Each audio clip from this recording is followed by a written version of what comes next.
and its attitude towards the people. As did the learned Attorney General, my major focus will be on the bill that deals with phone tapping, and I agree with him that wiretapping may be misleading, since he may confess now, and he has confessed to the people of Barbados, that they are less interested in old methods and are now more interested in the modern methods of breaching people's right to privacy, which is, as he said, protected by the Constitution. But the learned Attorney General also says to us that today this bill, which intends to be an act, will be an exception to the Constitution pursuant to Section 49, and that not even the Constitution will stop this government from invading against the rights of the citizens to privacy. As always, I like to write notes while listening and preparing the legislation. And the learned Attorney General described what he does today as a bold step. And he says that the legislation now trespasses on an area, I'm reading, sir, my notes, that is, on an area that is sacred and murky. Perhaps it is the first time I've heard those two words put together in a sentence. I don't know how it is sacred and also murky. But if he were to ask the citizens of Barbados to choose one of those words, they would say back to him that it is murky. What the government is doing takes this country into somewhat murky waters. Making my notes further, and this is how I like to begin, by taking note of what was said in the opening speech. The learned Attorney General said that we have accused the government of being soft on crime.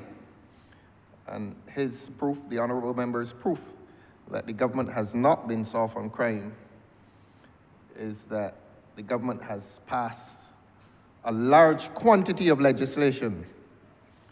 Now, the learned Attorney General will be reminded that when we accuse the government of being soft on crime, we are speaking of qualities and not quantities.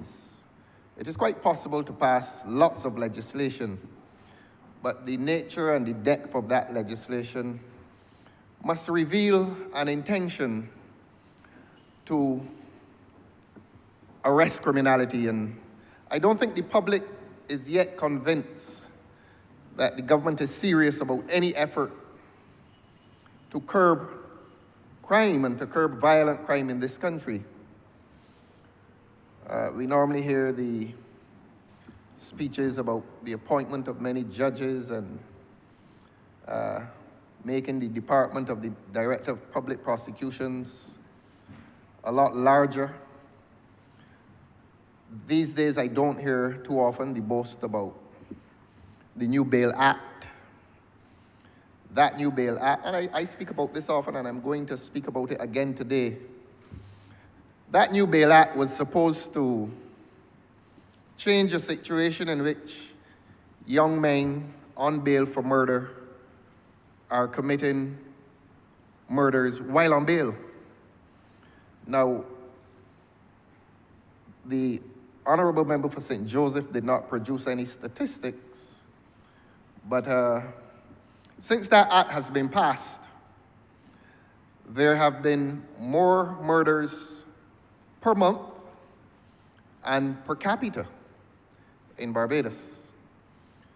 So that when we accuse the government of being soft on crime, we speak to qualities.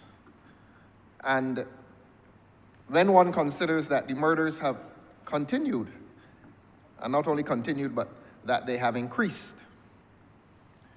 it must be considered that that the passage of the New Bail Act has been a failure if its intent was to incarcerate men who had been charged for one murder and to keep them incarcerated. But the situation continues in Barbados where men, according to the evidence, are committing murders, and then it is discovered that they are on bail for murder. If that is not evidence of failure, I don't know what is. But the learned Attorney General comes today and he says that this new legislation, the Intersection of Communications Bill, is an arsenal. That's how he describes it, as an arsenal. Now, an arsenal is a place where you keep weapons. And so the language is appropriate because we're going to take the position today that this legislation is a weapon against the people of Barbados. And that is in keeping with government's trajectory, and that is in keeping with government's relationship to the majority of people in this country, that the government has been unfair to the people of Barbados. The government has been treating the majority, who are honest and upright people, and those persons in Barbados now feel under threat. They certainly felt under threat when the government attempted to pass the cybercrime bill. Every day you're hearing people speak of the threat that they feel from government with this tint legislation, and it is not taken lightly. People leave home every morning now wondering if the police officer will stop them, what will be the consequence of being stopped, if they can take the time to go to the technician, so that it is not only money, but it is time, and it is time loss, and it is about productivity, and it is about bringing ruin to your entire day simply because government has somehow, by some perverse logic, associated dark tint on windows with violent crime. They haven't proved yet by any evidence how the government argues that there is a relationship between tint on a car window and violent crime. So that the point is that we agree with the Attorney General that government has an arsenal, not of tools. If it were tools, it would not be an arsenal. An arsenal contains weapons, and the people of Barbados feel that every piece of legislation now, and almost every policy, represents a weapon against the rights and interests of people in Barbados. I've referred to tint. There's the cybercrime bill, which government may be feeling embarrassed, has chosen to hide away for the time being. But that cybercrime bill, people felt that it was a threat to their rights.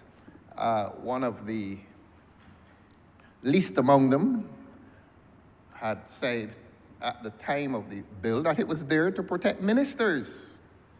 And I don't know if that is the reason government has hidden away the legislation. But you see, there's a trend, there's a trajectory.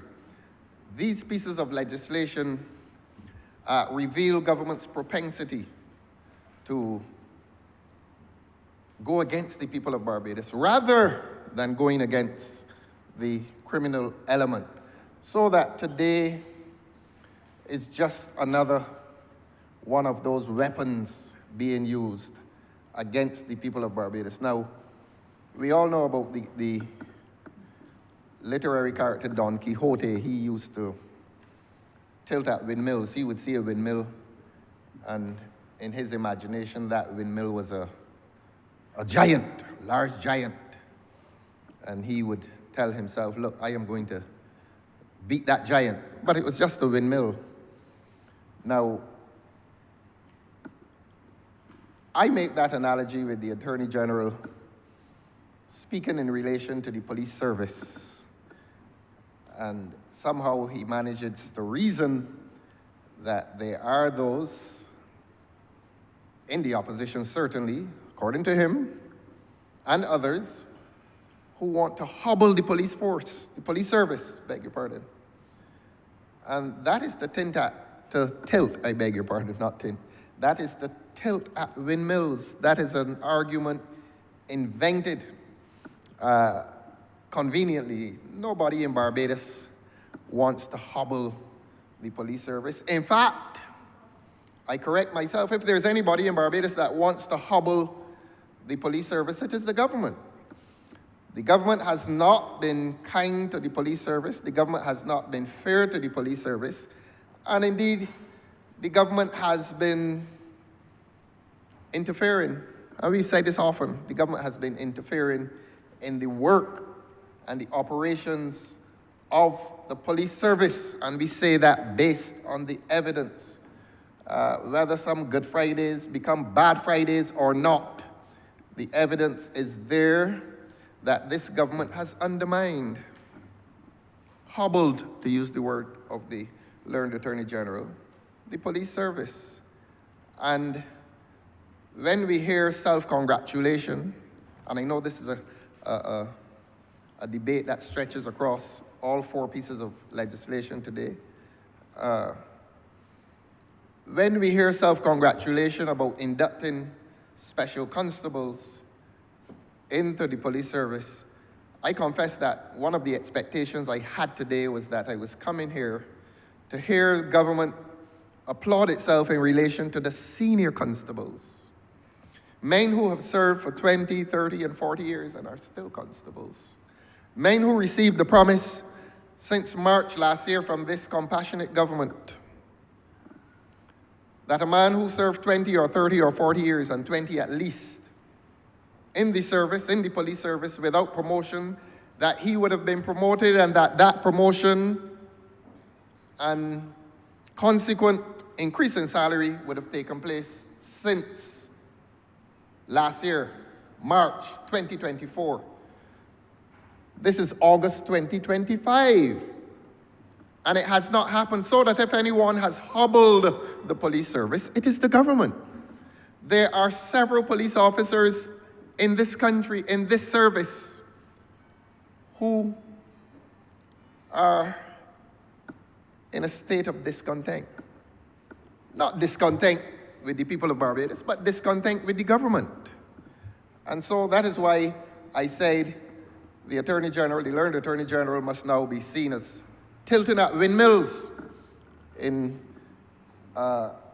creating this argument about people hobbling a police force, a police service, when the evidence reveals that it is the government that is hobbling the police service. I repeat that I thought I was coming here today to hear that the government was promoting constables of 20 years or more to the status, to the rank of senior constable, and increasing their salaries. They were told this, I repeat, for emphasis, they were told this last year, March, on the occasion of the St. James North by-election. And the pun is intended when I say by, in relation to the election. They were promised promotion again, and they were promised that they would have been promoted in May and June and July and August. And I honestly felt that our convergence here today was to formalize the promotion of those gentlemen and ladies who are in the police service. I thought that we were coming here to do that. The promise to them continues to be breached. Who then, Your Honor, is hobbling the police service? I may have made a decision to ignore the comment about the National Advisory, something the government set up, the National Advisory Council on Citizen Security. I raised the point of order on it. I don't know that the country needs to hear any prolonged contest on that. The newspapers recently disclosed to the country that the chairman retired, I don't know how many meetings they've had. The Learned Attorney General comes here today and says to Barbados that they held consultations with the public. I don't know where they held them. I suspect the public does not know where those meetings were held. I saw one photograph of them sitting at a place, it looks like a Laro court. One of them was unable to duck before the camera flash went off. So there he was staring ahead. I am not aware that that advisory council has met. And in those circumstances, the credit of the Attorney General must now stand on slippery ground. To come here today, having ignored the Bar Association, having ignored all of the interest groups in Barbados, and to say that there was consultation with something called a National Advisory Council on Citizen Security, to justify legislation by claiming that you consulted with that body of dubious standing and dubious authority, and one wonders whether it exists at all. And with the departure of the appointed chairperson, I wonder if the Learned Attorney General will tell this Parliament who is the chairperson of that dubious body, which probably does not exist. So that if you try to justify legislation on the basis of consultation with a body which probably does not exist, then that speaks more about the content and the motive behind this legislation than it says anything about the body itself. So that having summarized what the Learned Attorney General said, let us come to the content of our submission today. And tapping people's phones, I'm going to speak in plain language. Tapping people's phones is not a good thing. And there's a space in every person's life, in every person's existence, that is sacred. And I think that's the word the Learned Attorney General used as well. That space that is sacred, it's called privacy.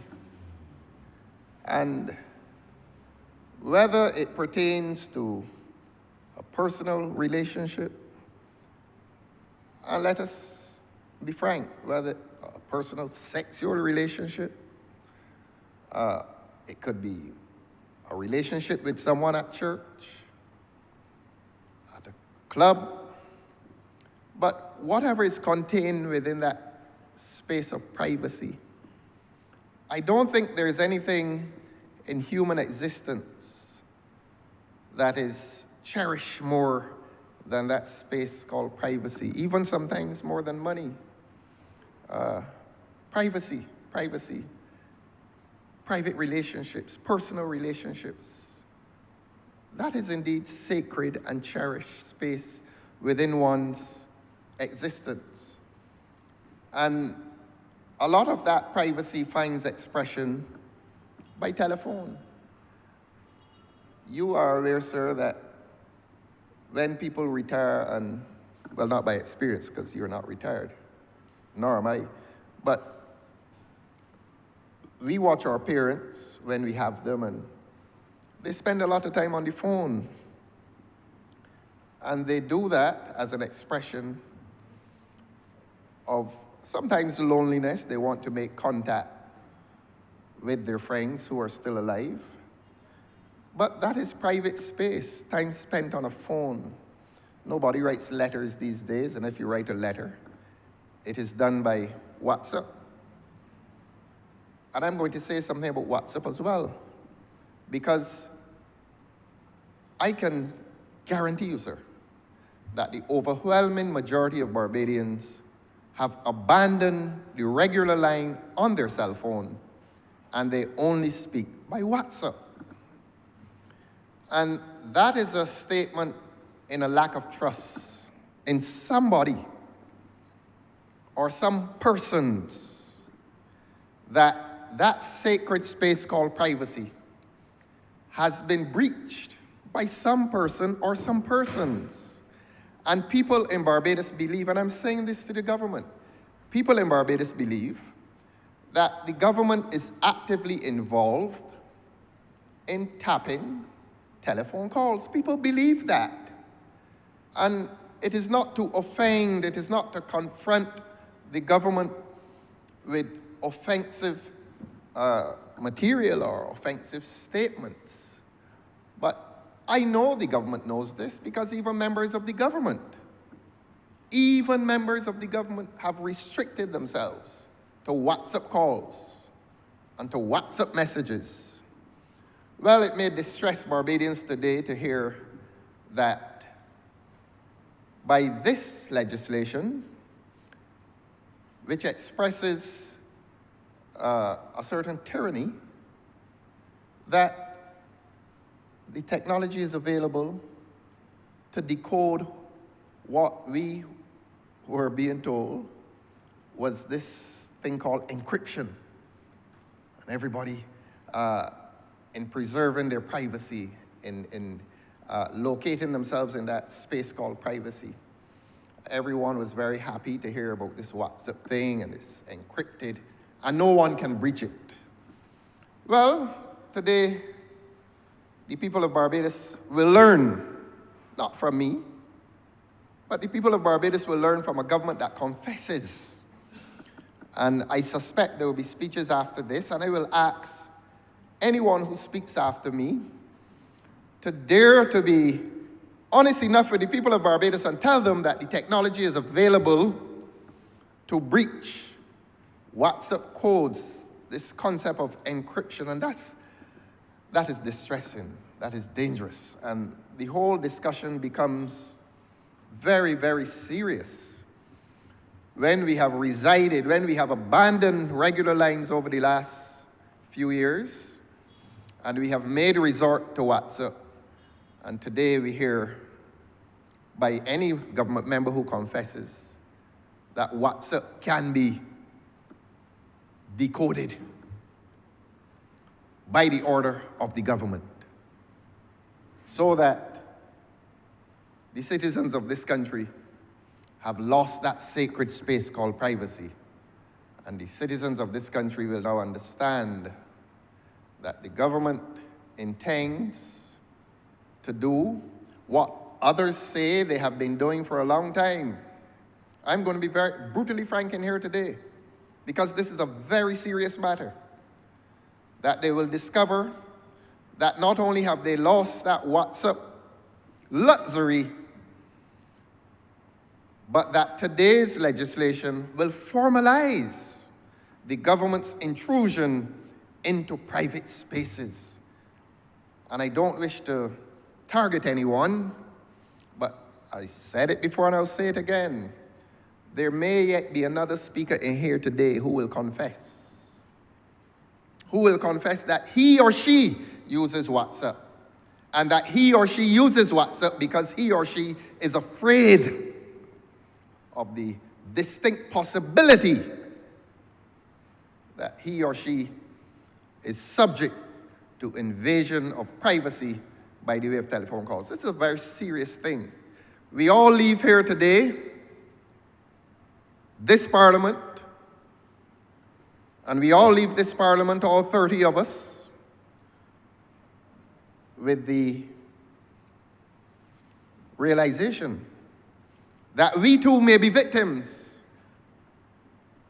And I challenge the government and its members in here today to deny that any of them, or to deny that all of them, use the regular lines 100% of the time. I make bold to say that every member of this government has joined the majority of the citizens in Barbados in abandoning the regular line and in using WhatsApp. And I know that the majority of people in Barbados, the overwhelming majority of people in Barbados, are using WhatsApp. And why are they using WhatsApp? Just like the members of this government who use WhatsApp, they are using it because of a fear, an active and daily fear that their privacy is being invaded. And they have rested on the belief that WhatsApp has been impregnable, that WhatsApp is safe. It distresses me considerably. And it must distress all of us in this country, including members of this government, that the technology is there to expose us, our private lives. Now, the learned Attorney General advised that we can take comfort in the fact that we don't commit any of the crimes listed in this legislation, and that we don't commit any crimes at all. But that is not a consolation. The right to a private space is not conditional on the fact that one does not commit crime. There is no necessary relationship between privacy, between the right to privacy, and the absence of crime in one's life. It is a moral space. It is a space to which one is entitled, even without the element of crime existing in one's life. And that is why it is mentioned in the Constitution. And as the learned Attorney General correctly said, that is why it is mentioned in the Constitution. And the Caribbean Court of Justice has said, contrary to earlier legal belief, that it was not justiciable. And all that means is that previously it was felt that you could not go to court to assert your right to privacy. The Caribbean Court of Justice has ruled that you can go to court. Further to the constitutional statement, guarantee of a right to privacy. You can go to court and have your right to privacy enforced. So that is how serious is the right to privacy. That is how serious is the right to pick up your telephone, whether by regular line or WhatsApp, and have a private conversation. And as I've said before, that right exists independent of the possibility that one may be involved in crime. The two are not related. Logically, they're not related. I could take up my phone at any time of day or night, being distant from criminality, and enjoy that right. And that is why the citizens of this country feel so strongly about it. But there's a trend. There's a trend of governmental legislation. There's a trend of governmental intrusion into the lives of people. Cybercrime, tint, and now today becomes an admission of the possibility, and beyond the possibility, the probability that there are people in this country and possibly in this parliament, and I will confess my own belief that my phone has been subject for a long time to invasions against my privacy. The fact that I'm involved in crime doesn't console me. What disturbs me is that private space has been violated. And I'm just another citizen. And there are other citizens out there who are entitled to feel that violation. The realization that on this day in August 2025, there is a facility, or there are facilities, which on a daily or nightly basis is subjecting the people of this country to surveillance. Now, if that surveillance relates to a suspicion that persons may be involved in crime, I think most of us will justify it. I think most of us will justify it, as the learned Attorney General said. We have, by some means, to curb this violence. But one suspects that the activity has moved itself beyond suspicion of involvement in crime, and we come to the issue today that this surveillance relates itself to political activity. That this surveillance relates itself to political opinion. And that this government has an almost pathological preoccupation with seeking to discover where everyone in this country stands politically. That even the right to hold a political opinion, even the right to hold a political opinion puts one at risk. That's the reality in this country. That is the reality. And I'm going to say this, Your Honor. It is my belief, having heard the admission as to cybercrime was, according to one of them, was there to protect ministers, and that is a part of the record now. That cannot be denied. Cybercrime was there to protect ministers, to protect the government. We are not quite sure what Tint is about, except that, again, it is an intrusion. Because if you ask a man to remove his curtains, and removing tint is equivalent to removing curtains on your house, that relates itself to a breach of privacy. And that is a part of the syndrome, the trend of governments in stripping people. Under cybercrime, I strip you of your right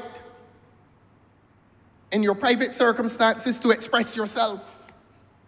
Whether it is on Facebook or WhatsApp, I strip you of that right as a government. Under the Tint legislation, I strip you of your right to be private even in your vehicle. And I said before, and the people in Barbados are with me on this, that there has been no proof, widespread proof of a relationship between Tint and violent crime. But here is this trend in which governmental legislation in this place is about stripping people of the right to privacy, and privacy is related to dignity. And when you strip a man or a woman of his or her right to privacy, you have deprived that person of the right to a dignified existence. And then we come to this. And we must feel distressed. We must feel, as a population, the people must now feel endangered. That even, Your Honor, a private conversation is no longer sacred. A private conversation is no longer dignified. A private conversation now becomes subject to this constant surveillance, and we learn from reading the legislation that this surveillance may continue for up to 120 days, and that 120 days may be renewed. I would think that well within 120 days, you know who the criminals are.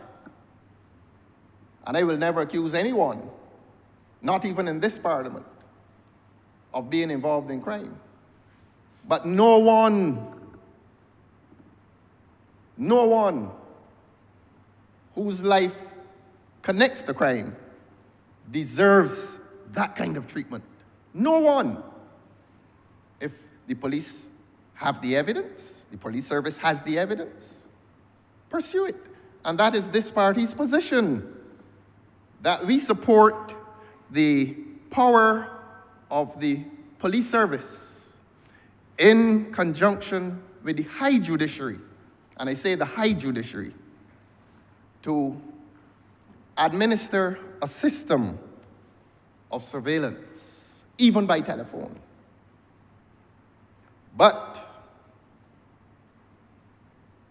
when there is legislative condemnation of political involvement in the process, then we, the citizens of this country, the right-thinking and freedom-loving citizens of this country, must reject the system. And that is where, Your Honor, I come to the legislation itself. This legislation is dangerous. And the dangerous portion of this legislation was largely neglected or ignored this morning in the learned Attorney General's lengthy submission. The learned Attorney General spoke as to the process of interception, and I'm not going to repeat it, merely to summarize that we know that by this legislation, and we say this by way of educating the public of Barbados, that there will be 2 authorized officers who will manage, and that is to say actively manage, the process of telephone tapping of telephones. That's the Commissioner of Police and the Director General of an anti-terrorism unit. And that is logical. That makes some sense, because the police and anyone responsible for anti-terrorism, it is logical that they should combine themselves, although there was some question asked as to why, of those 2 authorized officers, only the Commissioner of Police would be the one to make the report to this independent monitoring commission. But I think the answer would be that the Commissioner of Police has a lot of resources, human resources at his disposal, and securing reports for submission to a commission would be easier within his grasp.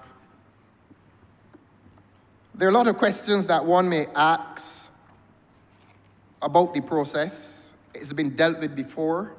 I think the public now knows that those 2 officers actively conduct the process of surveillance, phone tapping, and they can do it with a warrant from a high court, or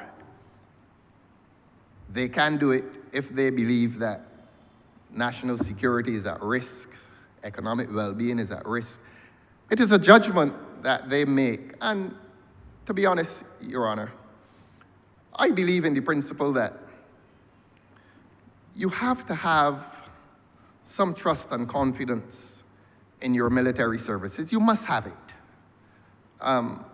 For the sake of peace and good order in a country, the citizens must invest trust and confidence in their military forces. If you don't, that is chaos. If you don't believe, if you leave home believing that the society has military protection, which is what the state is about, the integrity of the state is about the state's sovereign right to exercise military power. That is at the heart of state power, the exercise of military power. And so if you live with the belief that that power, that military power within the state should not exist, then I'm sorry, you live in a place in which you accept anarchy. So that right-thinking citizens normally accept the legitimate place and power and function of a police service and a Barbados Defense Force. And that is something we have to, that is a mindset that we must have confidence and faith in our military services. And so when they exercise judgments, we want to believe that those judgments are well exercised. And we will believe that those judgments are well exercised when they are exercised independently of any influence. When the Prevention of Corruption bill came to this house, I think about 3 years ago, it was during COVID, we were at the Worthing location. My speech is there. And I said in my speech that the public is developing an abiding distrust in politicians. And that we must do a lot to restore that trust in us as a political group. And I wonder how much we've done to advance public trust in us as politicians. The comments are so cynical, sir. Every day you hear the comments, and you begin to wonder if the political pursuit is in vain. Why are you doing this? And if you express that you do it for the good of a country, and for the good of a country which did good by you, a country to which you owe so much, and that you choose to engage in this pursuit for the further advancement of a country that has done so much for you, a small country. And I don't want to resort to cliches, but a country with so little that has managed to do so much for its citizens. And I don't have to go back to the history of this country, sir. This country has done so much good by its citizens. And a lot of that good has been through the political pursuits. I've made that speech before. I need not repeat it today. So much good has been done by this country through the political pursuits. And if trade unionism is political, then trade unions as well have done so much good for this country. And if I look around the 30 human beings who constitute this parliament, that's the evidence. That's the evidence as to how much good this country has done for the majority, because all of us in here, I think,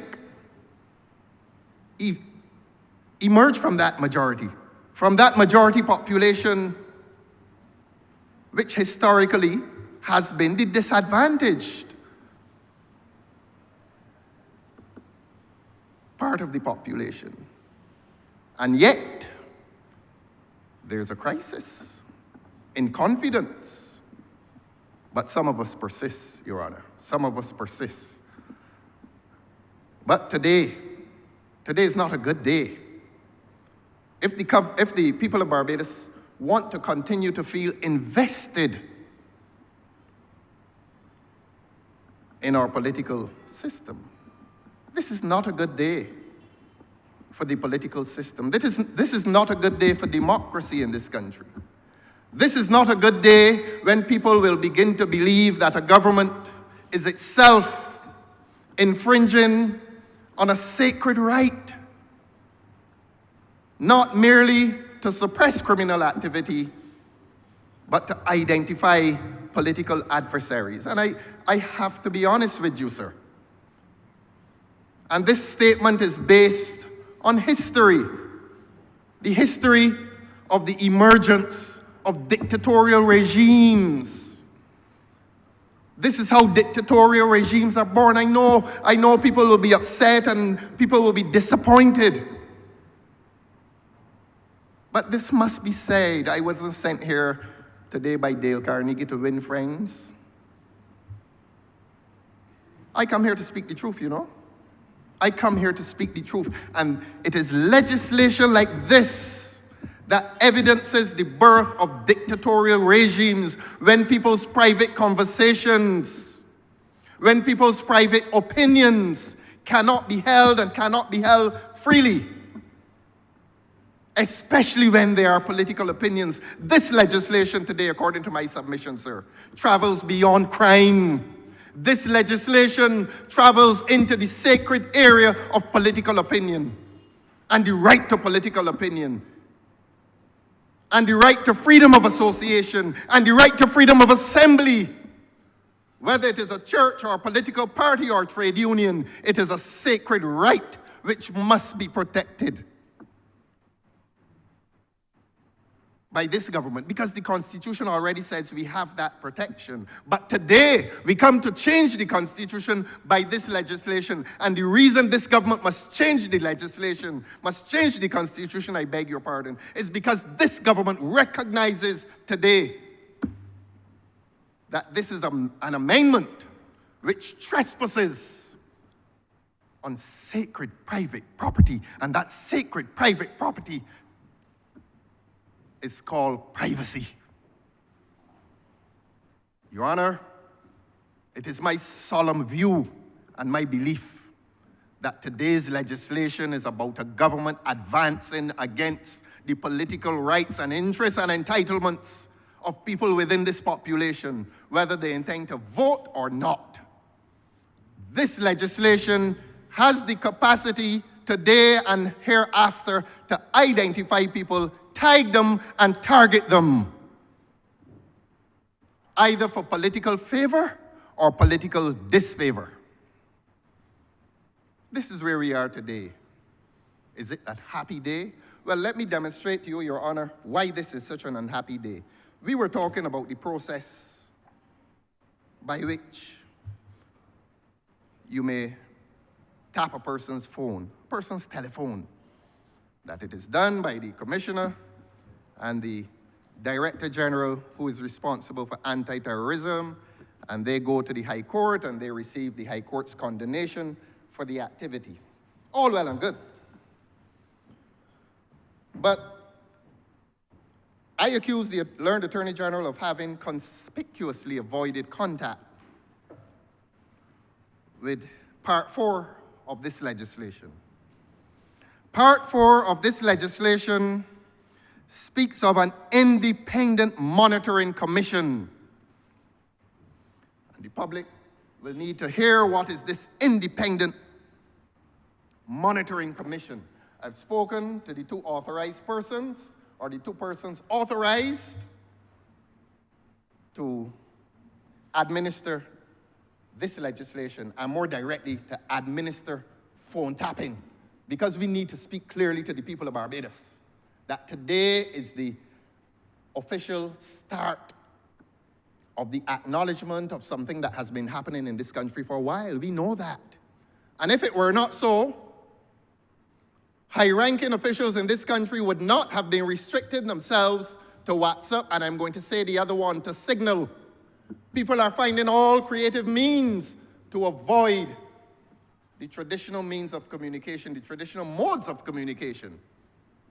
And they're doing that, I repeat, because of a fear that government and its surrogates are actively engaged in breaching their right to privacy. This government has come here today to formalize the breaching of that right to privacy, and that right to privacy has been breached for a long, long time in this country.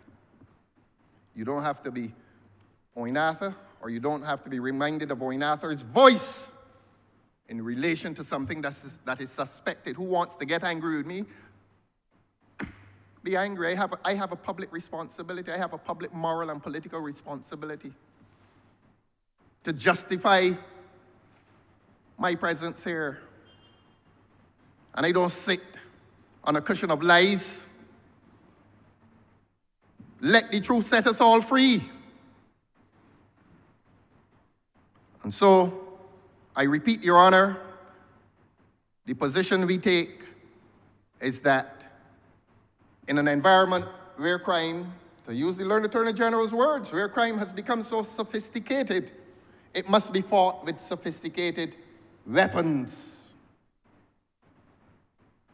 And maybe, just maybe, phone tapping is a sophisticated weapon against crime. Against crime. And the Commissioner of Police is responsible for crime. And that is why the legislation identifies him as the authorized officer to deal with phone tapping. And they add the Director General for Anti-Terrorism, and we are fine with that.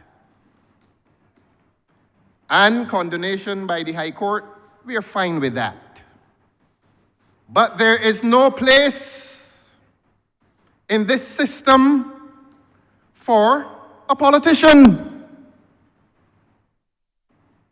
No politician, from the most junior to the most senior, can sit in any position of supervision, of superiority, of administration, when that system is intended to provide surveillance over everyone, including the most senior politician to the most junior. What is the business of a politician in this? There's no business. As I said, Your Honor, we have to trust our military forces. Our military forces will never be perfect.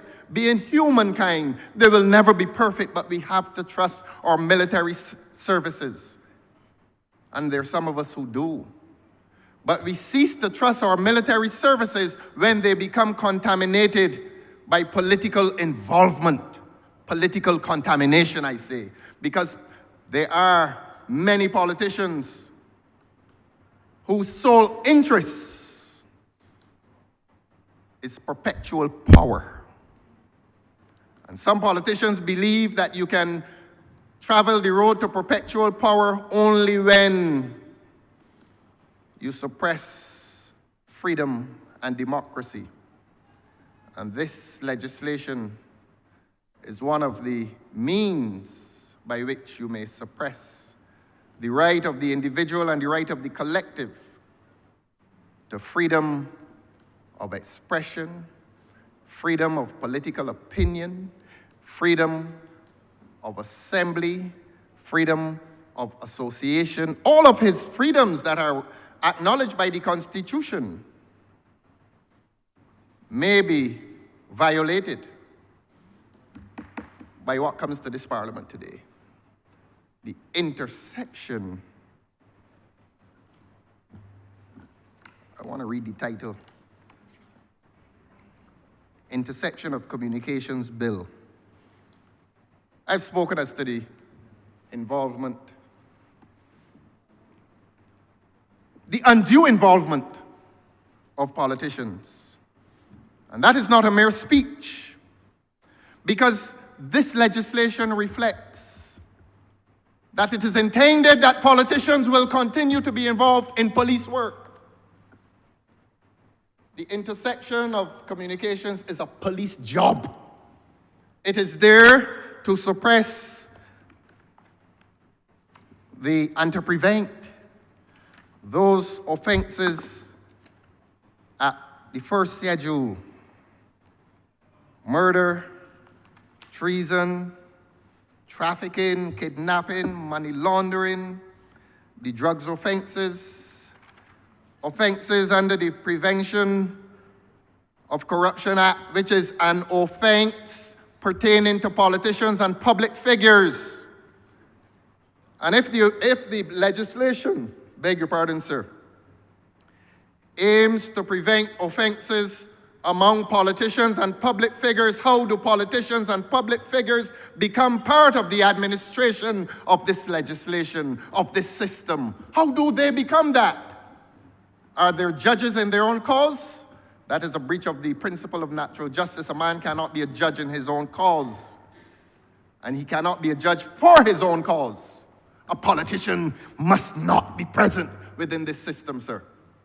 Must not be. And how dare this legislation at Section 25, I believe it is. Yes, Section 25 establishes, well, let us say Part 4, establishes something called an independent monitoring commission. And the learned Attorney General was suspiciously brief, if not silent, on this portion of the legislation, which begins at page 31. Let the public know that this legislation becomes extremely dangerous.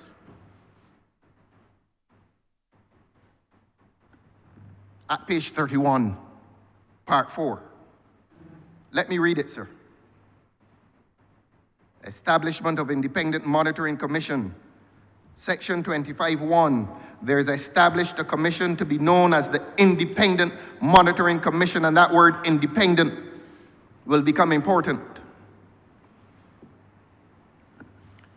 What are the functions and powers of the commission? Here are they, sir.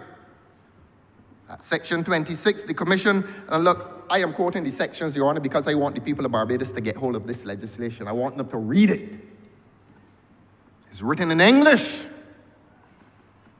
The commission shall be responsible generally for the monitoring and supervision of the intersection of communications to ensure that such intersection is conducted in accordance with this act. Do you hear that, sir?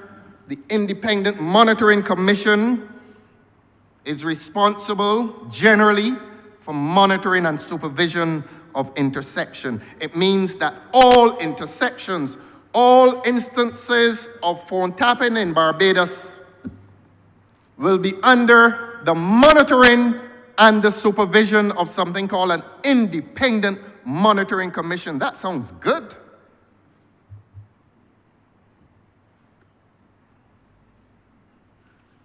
But it ceases to be good when one considers how that commission is constituted.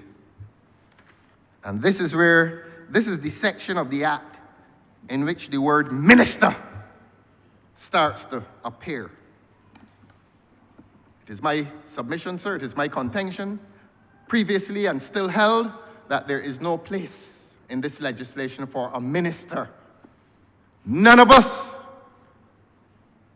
as I've said under the prevention of corruption debate in this Parliament 3 or 4 years ago, whenever it was, none of us can stand or sit beyond public suspicion as to unwholesome involvement. And one by one, we can put our hands up and say, I'm clean. I do not protest my innocence.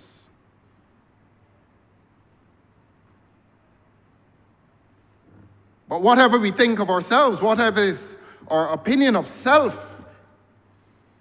the public is entitled to their beliefs about a system that is quite often in crisis, a crisis of public confidence, loss of public confidence. And if there's that loss of public confidence, and if we want to guarantee to the public that political offices remain free of involvement unwholesomely, then we as politicians, we as political administrators, must have the individual and collective self-confidence to say to the people of Barbados, those are police matters. Let the police deal with it. We have countries, we have democracies in this world. I don't come to praise other democracies, but there's a fairly large democracy in this world in which the head of state, the president, is investigated by a Department of Justice. Now, whatever criticisms are made of that country, that is beautiful democracy. And this is hideous democracy. When politicians leave their perches and decide that they wish to be involved in every institution, every system must have their presence. Is that insecurity or is that fear? Or is that an unwillingness to allow democracy to function in a country? I repeat, there is no place for a politician under this legislation. But yet, here's this creature called an independent monitoring commission which supervises and monitors all instances of phone tapping in this country. And here's a politician involved in the process. And how is that politician involved in the process, Your Honor? The second schedule. I know there's going to be argument about how the judiciary is appointed. The judiciary has many, many tasks. They will tell you that there's political involvement in judicial appointment. But when a person becomes a judge, that person deals with so many cases that do not touch and concern political activity. Wiretapping is specific and it is dangerous. And it must be at every level, even at the level of appointment of an independent monitoring commission, it must be insulated from political involvement and more so political control. Here is how the members of that commission, a small commission of 3 persons, are appointed. Now, it says the 3 commissioners, one of whom is to be a retired judge. the other a member of civil society, and a person nominated by the minister. Now, all three are appointed by the minister. In relation not to broad judicial matters, from family law back to company law, criminal law, this is a specific activity pertaining to the single activity of phone tapping. Phone tapping, and that phone tapping may extend to every one of the 30 of us who have the privilege and the honor to come in here and describe ourselves as honorable members. We are not above it. We are not above the scrutiny and the surveillance of a system of phone tapping if it is felt that we may be involved in any of the offenses mentioned at Schedule 1, including corruption. Why then must someone under this act, referred to as a minister, be given the power and the authority to choose those three persons? Is that not control? Is that not control? And the control deepens itself when it says that the minister shall determine how much they're paid. That is control. That is control. And we have argued previously, and we will continue to argue, that the president of this Republican state is given the power to appoint 7 senators. Why can't the president be given equal power to appoint 3 members of a commission as serious as this, a commission that goes to the very heart of the democracy that we have known? And I said earlier this year, show me a democracy and I'll show you a tyranny in the making. This is tyranny in the making, Your Honor. This is tyranny in the making, when something as sacred as a telephone call cannot be made with privacy. And that this legislation says that for the period of 120 days, 2 gentlemen or 2 ladies, whoever they are, I don't care who they are, don't care about the gender, that 2 persons shall be given the power to conduct that exercise of surveillance and scrutiny over 120 consecutive days. And a body of 3 persons will supervise them. And that body is appointed by a minister. A minister. And I'm going to say something now that we all must know. Who is the minister? I will let the public guess. I will let the public guess as to the minister or the personage that this legislation allows to be concealed behind the nomenclature minister. We all can guess who it would be within this system that is being established. The point I make, Your Honor, is that this system of phone tapping exists ultimately under the control and the influence of a politician, called in this act a minister. And the public can guess as to which minister it is. I've not come here for personal assault on anyone. I have come to attack a system that infringes against freedom, personal freedom in this country. That is what we must resist. That is what decent people in Barbados must resist.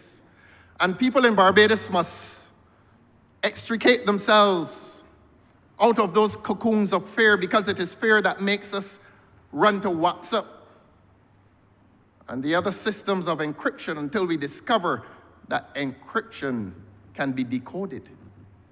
The technology that created encryption is now subject to a superior technology that can decode that encryption. So all of us who live within those cocoons of comfort are now cast into the cocoons, back into the other cocoon of fear, where people in this country are justified, perhaps, in their reluctance to express even a political opinion in the privacy of a telephone call. People are whispering. People are avoiding conversations. People are saying, I will say it to you only if I see you. And if I don't see you, I can't say it. That is the country in which we are now existing. How did we get to this point? How did we reach this point of fear? This legislation gives justification to that fear. And you would have thought that a government would have come to this parliament today with legislation to erase that fear and to genuinely target a criminal element by this legislation. Just as we felt that the government would have come here and passed a new bail act that would have prevented recidivistic, murderous acts in this country, and it has failed to do it. Just as we had hoped that a government would not bring a cybercrime bill to criminalize and to impose massive financial fines on people simply for making a meme. And just as we were hoping over the last 3-4 months that government would not carry out a threat to penalize people for having dark windows, privacy again, just as we had those hopes have been defeated today by a government that is insistent and persistent and that continues to show us the road to dictatorship. And if no one in this country believes that we are on the road to dictatorship, read this legislation. Anyone can take offense, political or personal offense. It matters not to me. I read English. And I live in this country. And I know the kinds of conversations I have with people every day. That people are asking for an extrication from an environment which is oppressive. We are not doing well in this country, sir.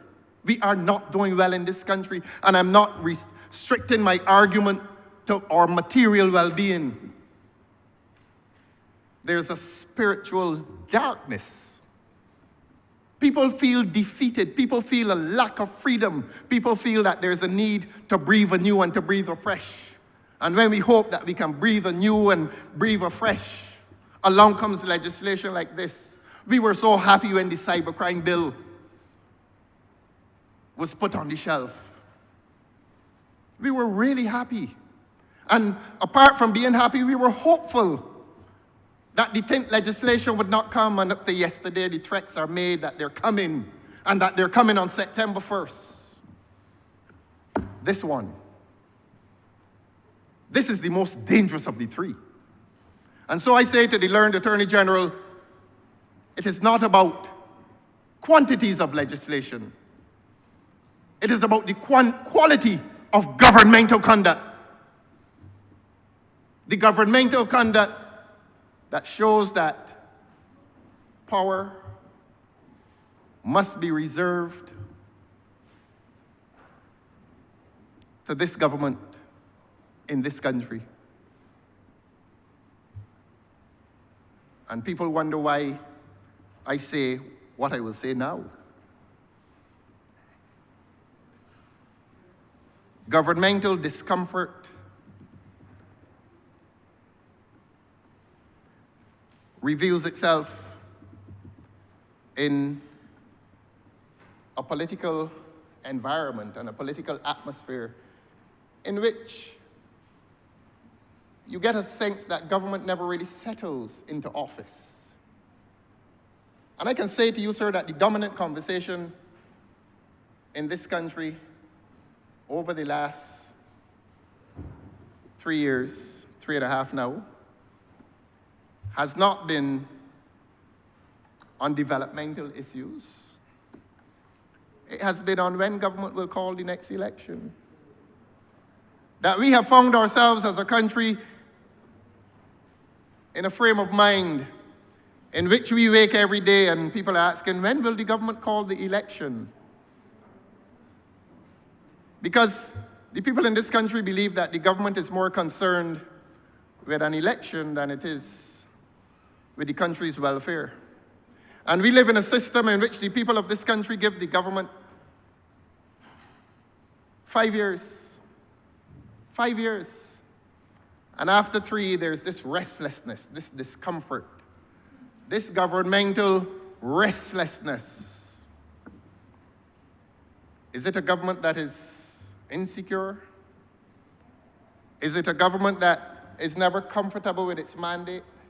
Is it a government that feels that it cannot govern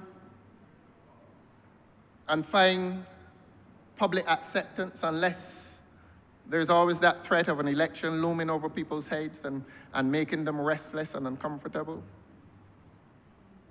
It's not a good country to live in when there's that level of restlessness. And if the restlessness was never justified, today that restlessness is justified by the presence of this legislation in our lives. And I would hope, Your Honor, that just as the cybercrime bill seems to have disappeared, that this legislation must disappear. And I'm going to ask the people of Barbados to let their voices be heard in resistance to this. Because this is not about the few political parties we have around here. This is about every citizen who owns a cell phone. This is about every citizen who owns a landline telephone. And they number more, and more significantly, than any political party in this country. But I believe, Your Honor, that government in its quest to control every area of individual expression may now be, in a very practical way, afraid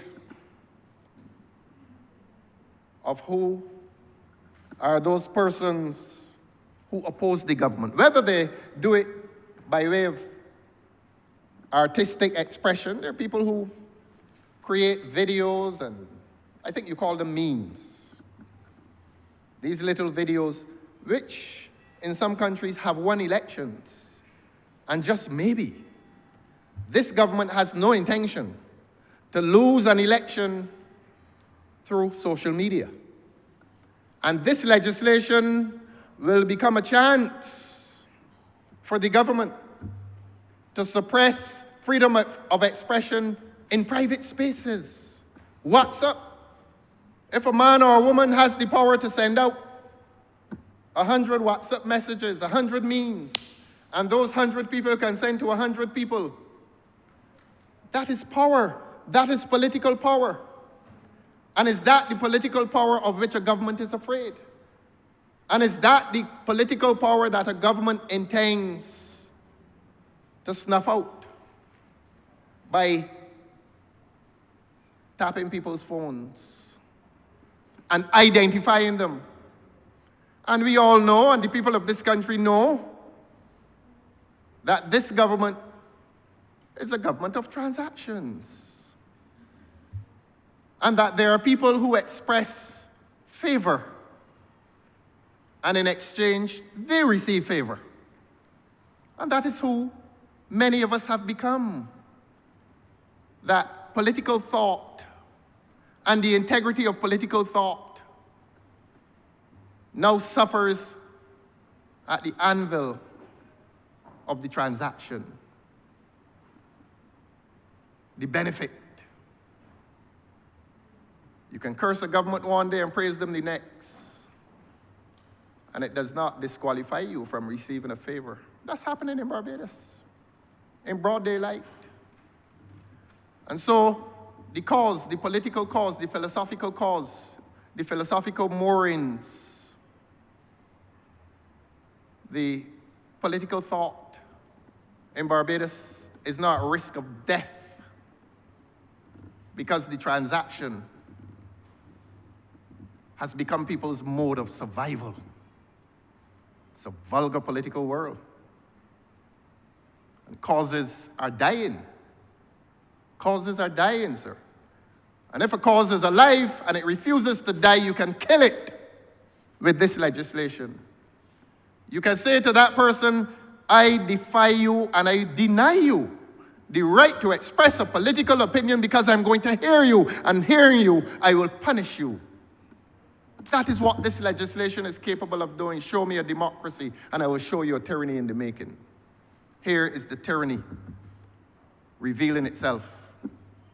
Here is a politician having control over surveillance. Here is a politician having control over phone tapping in this country, by setting up a commission and calling it an independent commission when the evidence and the structural evidence makes it clear that there's nothing independent about it. And when you have the power to appoint them, you also, by this legislation, reserve unto yourself the right to give them the amount of money that you want to give them as their remuneration. That is control. You're dealing with human beings. And there was a case in which a judge said, men are not angels, and he included women. They're not angels. There's no perfection. But we wish for perfection in our military services. We wish for perfection at the very highest levels of government and governance. And that is why we repose trust and confidence in our high officials. But there are times when our high officials must not make themselves immune from the gaze, from the scrutiny of our military services. And there's only one person in this country. And let me drop the word person and say office. There's only one political office in this country that may be found acceptable in terms of appointment, since the office of president does not engage itself actively except in very, very few cases. But certainly in terms of the appointment of a body, a monitoring and a supervisory body as important as this, the people of this country must now receive the best legal advice that no one except the office of president must appoint this independent monitoring commission. And if it is not given to the office of president, it loses its right to call itself independent. And monies that are voted for this commission under this legislation are voted by this parliament. I say that ought to be amended. And the monies for this commission and for this system ought to be voted within the monies that are voted by this parliament for the police service, and not separately for this system. Again, evidence of parliamentary and political control. Who are we? We're just a parliament of 30 people. 30 fallible human beings. 30 people who must not ask the public to see us or any of us as above a system of scrutinizing telephone calls. It should not happen, but when it has to happen, no one, no member of this parliament and no member of the other place must be seen or must be placed above the system by being given the power to appoint. And we know that in these arrangements, the person who appoints hardly ever loses the right of access to the person whom he appoints. Hardly ever. Hardly ever. Who are these super people? Who is this super minister under this legislation who gives unto himself or herself the right to be involved in the appointment of a 3-person monitoring commission? And this is not about garbage collection or street lighting. This is about invading against a constitutional right to privacy. That is what this is about. This is about the possibility that a man or a woman may sacrifice an entire professional career because of an opinion that he gives. Because people have lost the right to elevation, professional elevation, in this country and in many countries because of a political opinion. Show me a democracy and I'll show you a tyranny in the making. This is the evidence today, sir. And this is the evidence of a government that intends to turn the vice grip in suppression of political freedoms in this country. This is evidence of that.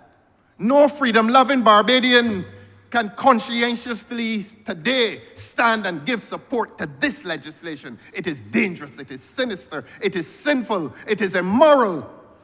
And Barbadians are encouraged to resist it, not by violence, but by righteous thought. And this government must be asked to return with this from whence it came.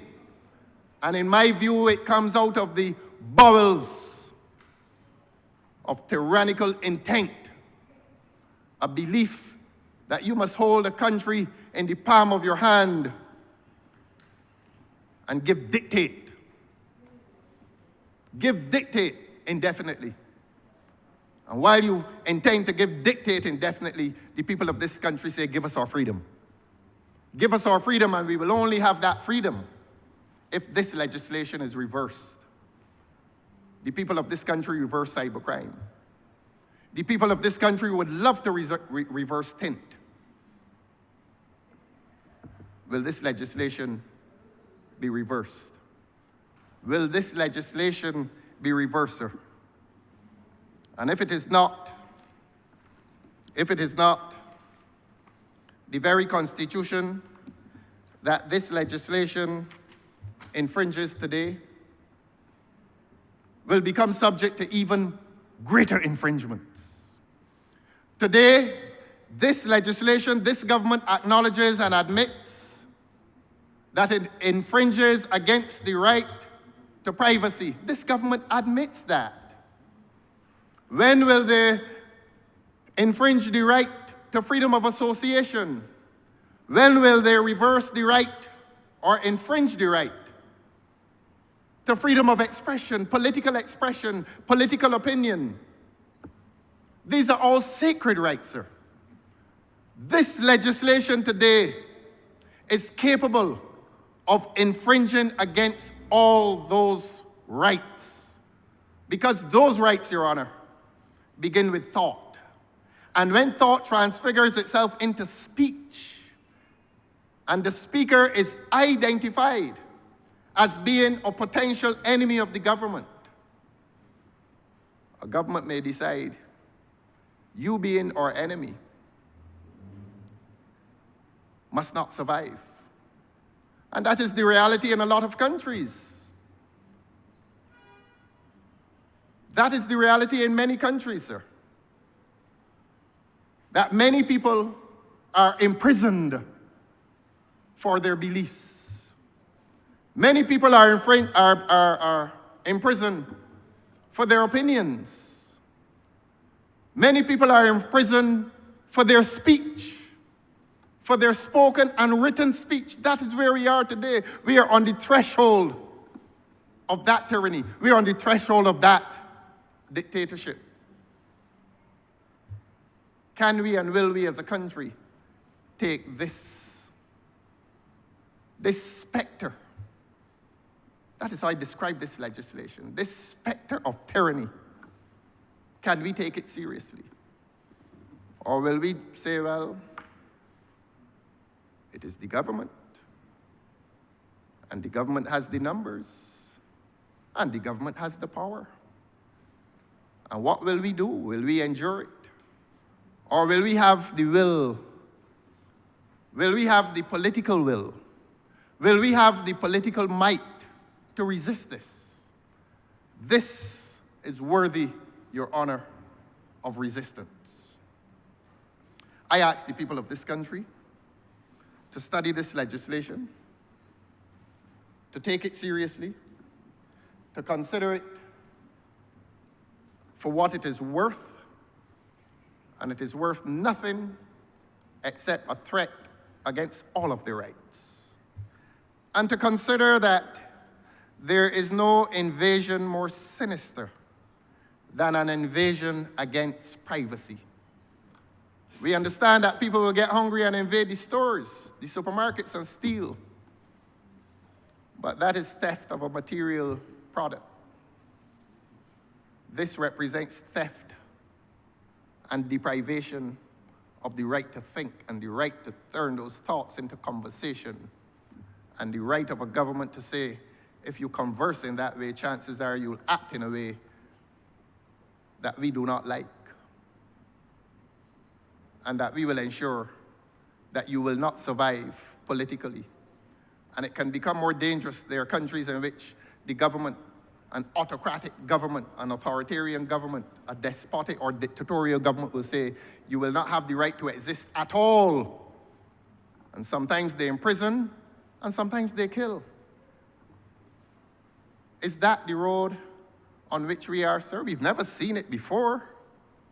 But the fact that we've never seen it before, Your Honor, does that indicate that we will never see it in this country? We've never seen the kind of crime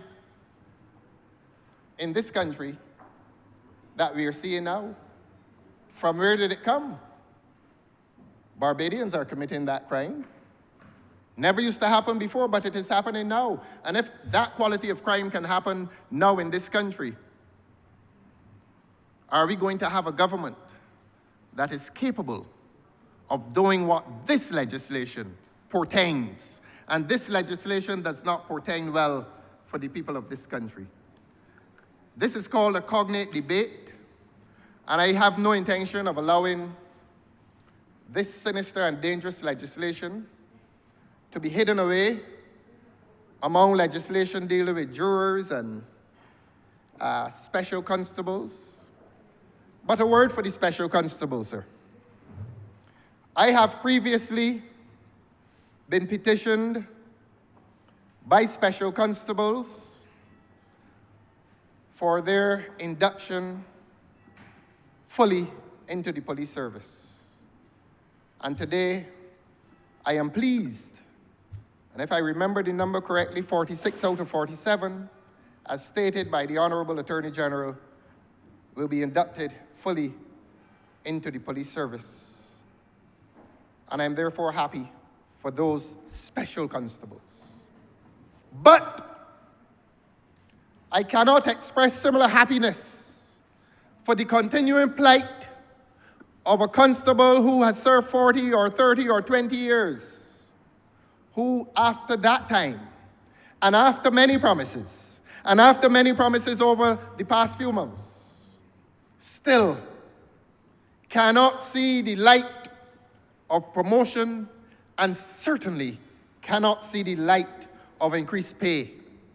And all this is happening, and I will say it here, I've said it elsewhere, and I must take my privilege of being here to say it here, that while they continue to be disappointed by this government, further to its breach of promise to elevate them and to pay them, they are seeing colleagues who happen to dress differently receive not elevation, but elevated pay.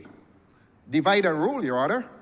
Divide and rule. And we claim, and this government claims, that it cares for the police service. I say to this government that for a long time, it lost the police service. It lost the support of the police service. It lost any comfortable relationship that a government ought to have with its police service. That is what I say to this government. It has lost it. And it did not, that relationship did not improve on that Good Friday. And indeed, that relationship worsened on that Good Friday and in the aftermath of that Good Friday. And what has the government done to retrieve a bad relationship? To elevate pay selectively, to elevate pay on the basis of the kind of clothes that you wear to the office. That is not fair treatment of a service. That is not a service by which you hope to achieve a good relationship. This government has lost the chance for a good relationship with the police service. And if that were not enough, I have been petitioned by members of the prison service. And if that were not enough, I've been petitioned by members of the teaching service. And if that were not enough, I have been petitioned by members of the nursing service. And there's widespread discontent in this country against this government. But if this government takes the position that resistance to my right to speak in here is to be constituted of personal invectives, so be it. I am impervious to that. The rights of the people of this country, the interests of the people of this country, the entitlements of the people of this country within the public service must not be sacrificed on an anvil of personal abuse. I will come here from week to week. And as I always say, I will scrutinize, analyze, criticize, and when needed, I will chastise. Today, in relation to this governmental quest to tap people's telephones, I have scrutinized it, and it is wrong. I have analyzed it, and it is wrong. I criticize it for its wrongdoing. And this government must now be chastised for taking this country into a regime of autocratic rule, where the citizen no longer has the right to express his thoughts freely, and that those thoughts must be scrutinized, that those thoughts must be subject to unfair surveillance by a government that pretends that it is interested in reversing criminal wrongdoing when its preoccupation, based on its experience and based on its performance, its preoccupation now concerns itself more with political survival, political success, political survival of the fittest. Let the people decide when the time comes who is politically more fit, who has stood on moral ground. Let the people decide that. The legislation in relation to the juries, let not this sinister bit of legislation conceal itself within legislation pertaining to juries. And I think the other legislation, firearms, the Firearms Act has been amended so often that as the firearms become more prevalent and more sophisticated, it will not be any surprise that from time to time a parliament will come here and amend legislation pertaining to firearms.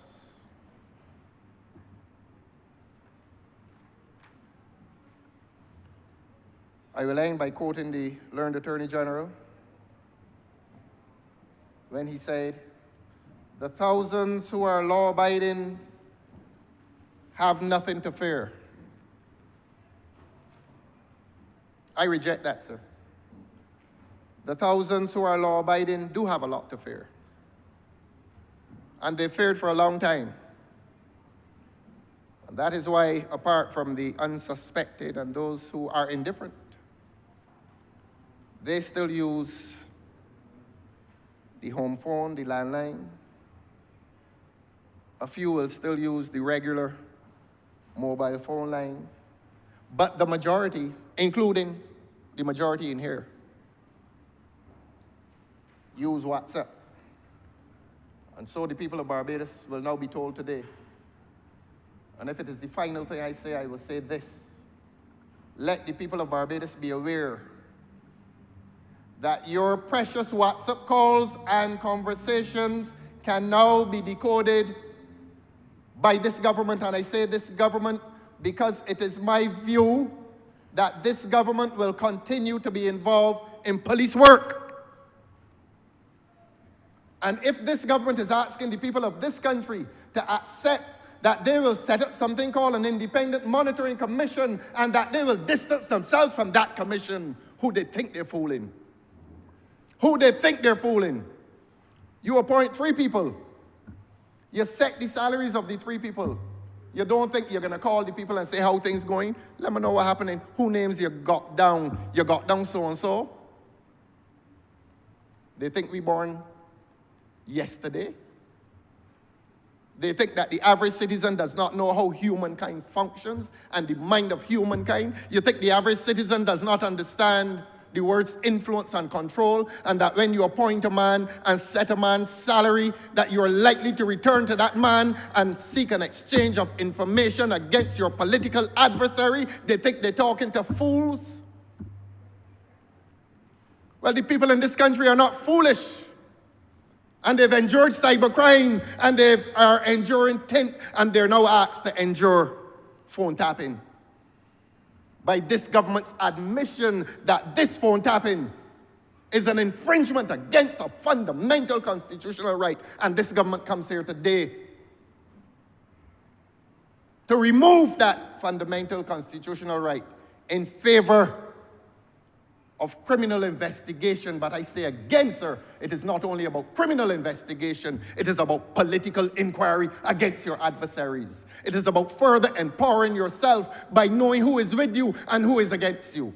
Well, there are few people, a minority of people in this country who will associate themselves with a party openly because they're not afraid. But perhaps the majority are afraid. And the majority will probably only extricate themselves from that fear in a small cubicle called a polling booth.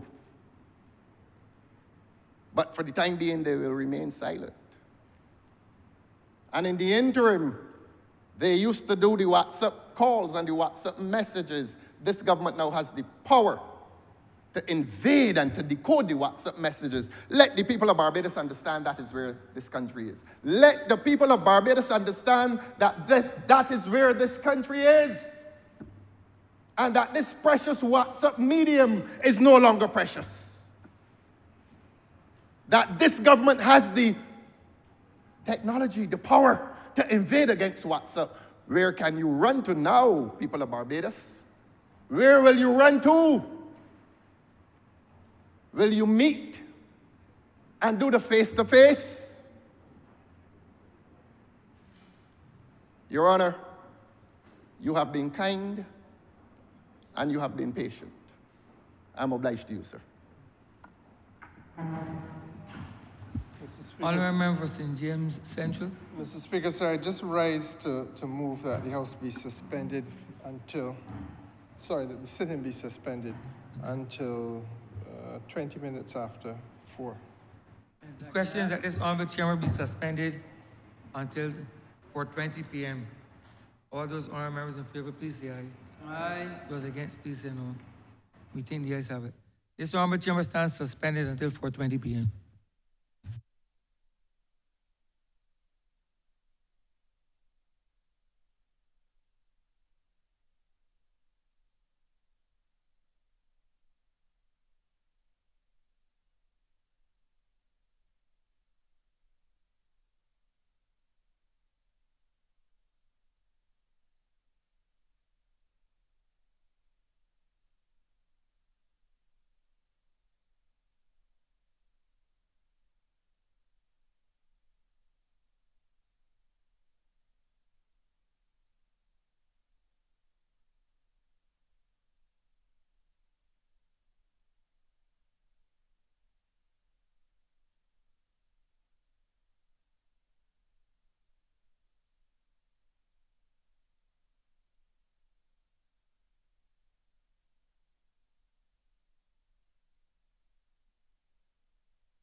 The sitting is resumed.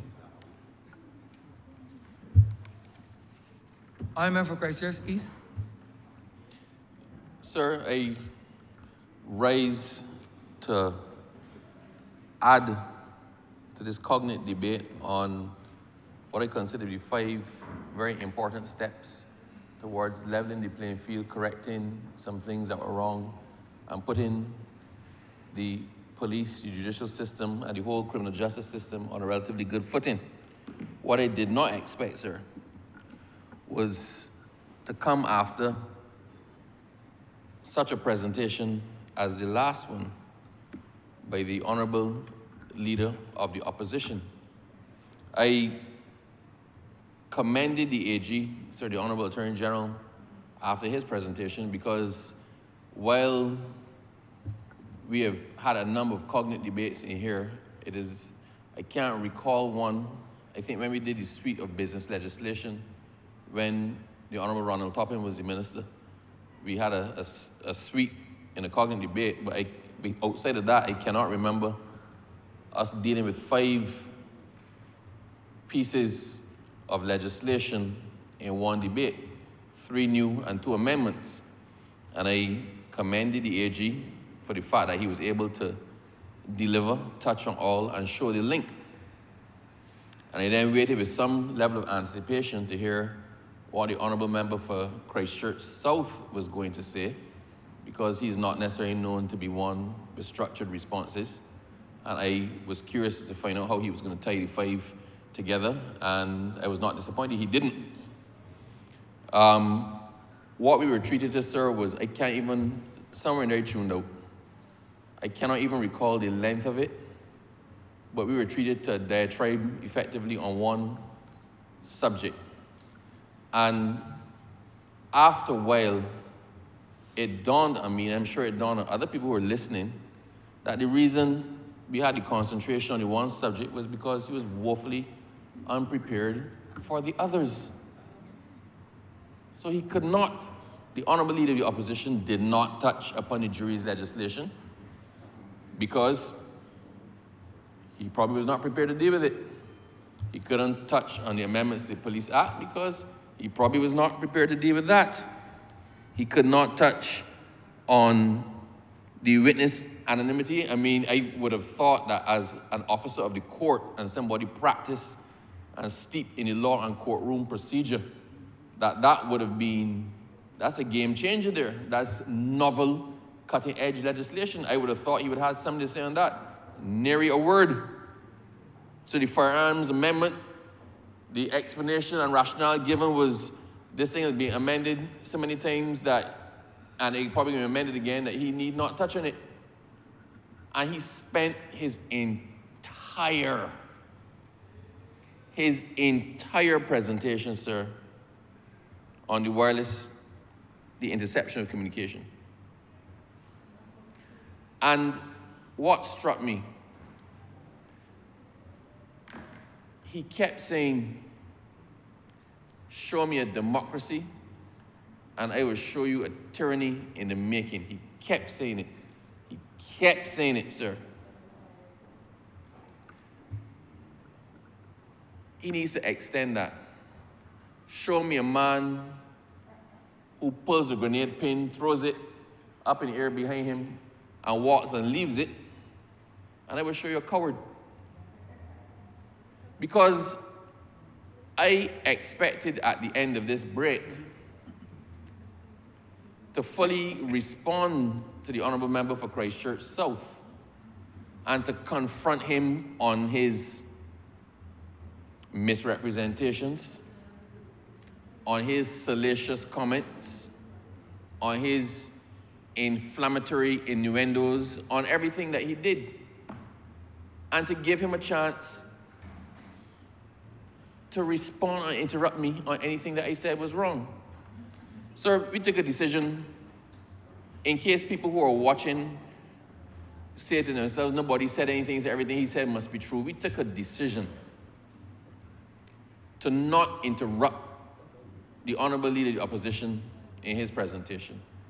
Because we have realized, sir, especially when he comes completely unprepared, that interrupting him gives him fodder. it gives him something to latch onto in the interruptions that allow him to flesh out even more time without adding to substance. I must say, sir, that I am exceedingly disappointed. I sat down here and I watched other persons. I watched some in the gallery from his own team, and I saw them shaking their heads as well as he went off on a tangent of his own. Sir, if you ever saw a pot kite, you see a kite snaking on the end of a cord, sir, and then the kite pops. You have no idea where it's going. You have no idea how far it's going, and all you do is hope they don't fall and land and hit an old person. And that was my fear in this. It was perhaps the most irresponsible speech and presentation that I have heard since this parliament started to sit back in 2018. I have never heard anything like that in my entire time listening to any debate anywhere. I would almost say, sir, is reflective of our brothers and sisters from the north. But I think even they would be hard-pressed to find a speech so wrapped up in vitriol and inexactitudes that it does not even pause to pay fleeting reference to the truth. It was fear-mongering at its extreme. That speech, sir, by the Honourable Leader of the Opposition was meant solely to cast fear amongst the public and to create an us and them situation or perception, where the us on his side being him and Barbados, and the them being the government. I urge anyone who was listening to engage their common sense. Engage their common sense, sir, and apply it when listening to what was said. The press, sir, reports, they have to carry what the lead opposition said. They have to carry what the principal speaker said, in this case, the Attorney General, and they have to carry remarks from the leader opposition. And it is likely that some of what he says is going to find itself into the press tomorrow. It was irresponsible in the extreme. If we strip it down, sir, let's say anything in there he said had a basis of truth. Then it is saying to the criminal element in Barbados, I got all I wanna. I got all I wanna. I am going to protect you at all costs. This is the same person that comes ad nauseum to talk about crime in Barbados. This is the same person that was pushing a criminal report and something, I can't remember what they call it, that I actually scanned through it and I thought to myself, they really sat and wasted time doing that. It was embarrassing and it was disappointing for someone, anybody who's the leading opposition, contemplates at some point in time that they're going to lead a country. If this or that is what the option is, sir, we're in a sorry, sorry state. We are in a sorry, sorry state. Sir, let us talk about interception of communications.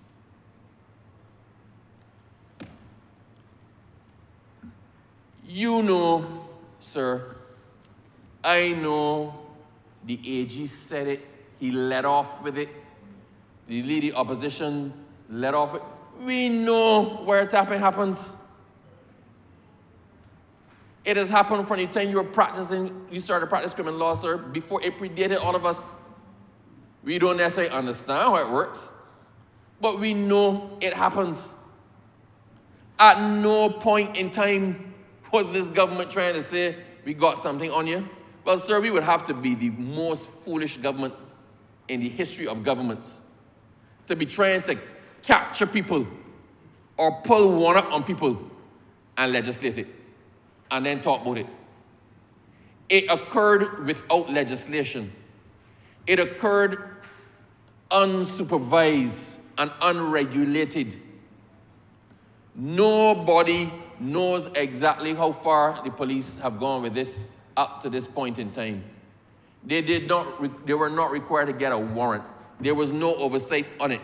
We know it occurred. We have now brought legislation to protect the people of Barbados. Protect the institutions. We have now said you can't do it because you feel like it. You can't do it and we don't know what you're doing. Yes, we accept that sometimes you will need to gather evidence by interception. I'm just going to call it wiretapping because that's easy. That's just easy for me. It rolls off my tongue better. We know you might have to gather evidence by wiretapping. But you, before you need to do it, have to go and request a warrant, get a warrant from the Chief Justice. There must be judicial oversight, not ministerial oversight. There must be judicial oversight, not come and get the blessing of the Attorney General, not come and get the blessing of the Prime Minister, not come and get a blessing from a ministerial subcommittee. You have to go to the highest legal office in the land, that of the Chief Justice of Barbados, to get your warrant. Not an ordinary judge, not a magistrate, not a JP, no less a person than the Chief Justice of Barbados, the police or whoever is the two office holders, and not even just a general police officer. So Sergeant Blackman, I don't know that is a Sergeant Blackman in Blackrock, but Sergeant Blackman from Blackrock cannot take it upon himself to go and speak to a magistrate to get permission to tap my phone. If Sergeant Blackman feels my phone needs tapping, Sergeant Blackman must convince the Commissioner of Police or the Director for the Anti-Terrorism. He must convince them. They then go and make the application. The two highest persons at the level of crime investigation in Barbados, they have to go and make the application to the highest judicial officer in the land and convince him. Only on convincing the Chief Justice do you then get the permission to go and intercept somebody's communication. As it stands now, we have no idea what the requirement for the police officers are to get permission to tap your phone. We have no idea how long they do it for. We have no idea of the reasons that they have to tender or who they need to satisfy to get it done. We have no idea who they're doing it to. So this government said we are in a fight against crime. There are things we accept that we need to do. There's a whole raft involved in this singular debate here. But let us do it properly. Let us A, tell people we can do it. Let us B, tell people how it is to be done. Let us C, tell people who can authorize it. Let us D, tell people how long it can be authorized for.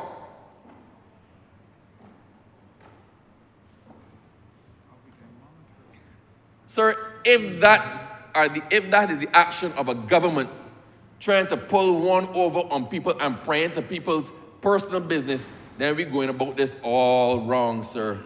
All wrong. We could have said nothing and allowed it to continue as it was. Nothing at all. So the insistence that this is the government trying to rule by fear, the insistence that this is the government trying to pry into the lives, the personal lives of people and get into business, the insistence that this is the government trying to suppress political will in this country is foolishness. It is absolutely reckless. This government does not try to stop anybody from speaking. People have the full say on the government. People on loose out the mouth on the government every day. We know who the players are. You don't hear anybody is targeting them or trying to curtail them. I mean, if they get into defamation, that's something else. But people have their full free say without interference by this government. And the other thing as well, sir, some of the statements made in here today, sir, I don't know if they say borderline defamatory. Some of them are defamatory.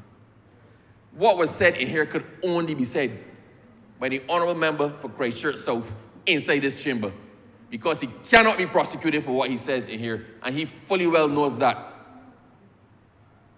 If he is so convinced about what he's saying, if he is so convinced about the rationale, and he wishes to pull out and call the names as he did in here, and the office holders in here, let him say that from George Street. Let him say that on a platform. Let him go and say that to the media. He can't do it. If there are things you can only say in here that you can't say outside, it means you're depending on the protections afforded by the office that you hold. And if that is what you're doing, that is an abuse of the privileges of this chamber, sir. An abuse of the protections of this chamber. I had to go across to the Honourable Attorney General while the Leader of Opposition was speaking. I said to him, we need to interrupt. He's misleading. I was told, leave him alone to his own devices. Deal with him after. Do not interrupt him and give him something else to say. Let him say what he has to say. The public of Barbados is listening, and they will judge him. Well, I am glad, sir. To be honest, I get very sage advice from the Honourable Attorney General all the time. Because I was prepared to deal with him, sir, as for him to be able to say again, how you getting this? How you getting this? But sir, if I go to the legislation itself, the Juries Act, a critical one, was raised by the Honourable Attorney General, and that is the disparity in the composition of the juries for murders and other offences. And that was one that begged a while, sir, for some consolidation. Now, I don't think people actually understand what the repercussions are. If murder is tried by a jury of 12 persons, other criminal offences are tried by a jury of 9 persons.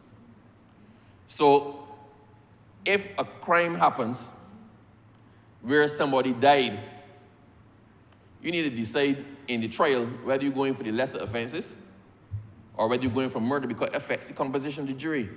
If you throw everything behind murder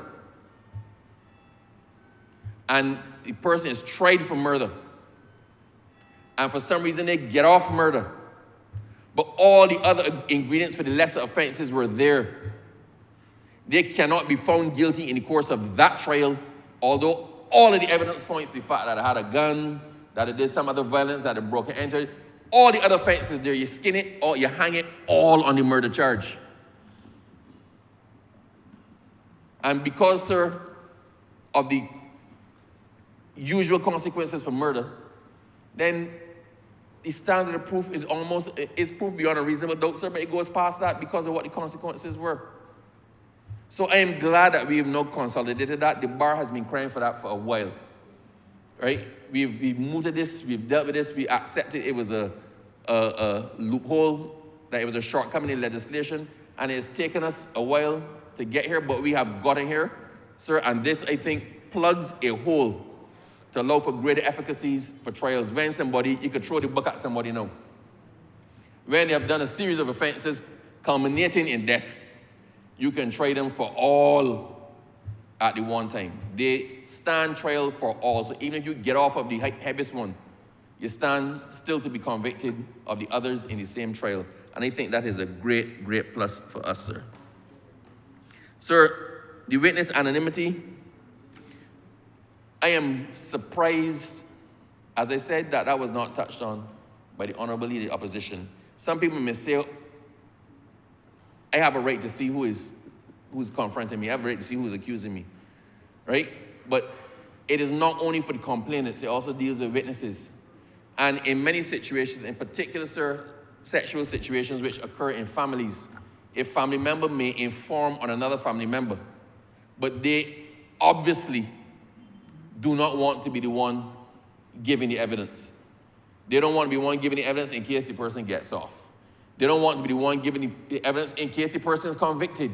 You then become the person who sent Uncle Sammy to jail, right? You then become the person who broke up the family. So they may for whatever reason, wish to be able to give that evidence anonymously. It does not defeat the level of the evidence. The judge can make whatever ruling that they want, or make whatever direction they want to the jury with respect to the evidence being given anonymously. There's safeguards in place to ensure that the person is not a fictitious person, right? And this exists in other jurisdictions. I just picked one thing out of it. But equally, sir, I had a situation in Christchurch East where somebody was doing something very foolish. And two different people called me. And they said, this person is out there doing something very foolish at the moment. And I asked, have you called the police?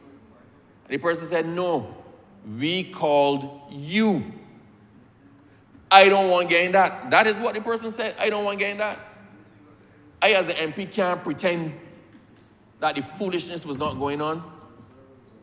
But, sir, if you have a situation where persons can actually go and get evidence, give evidence, and have their identity protected, we might actually end up with more cases not suffering from the lack of evidence. Because quite often the prosecution cases fail for one principal reason: lack of evidence. Either the complainant is afraid to testify, either a critical witness who saw the incident is afraid to testify, afraid of repercussions, right? And this exists. We are not creating something new. We are catching up, sir, with a lot of progressive jurisdictions in our prosecution of criminal trials. So I am glad that this is included here as well. Firearms amendment. People hear about ghost guns and 3D printing guns.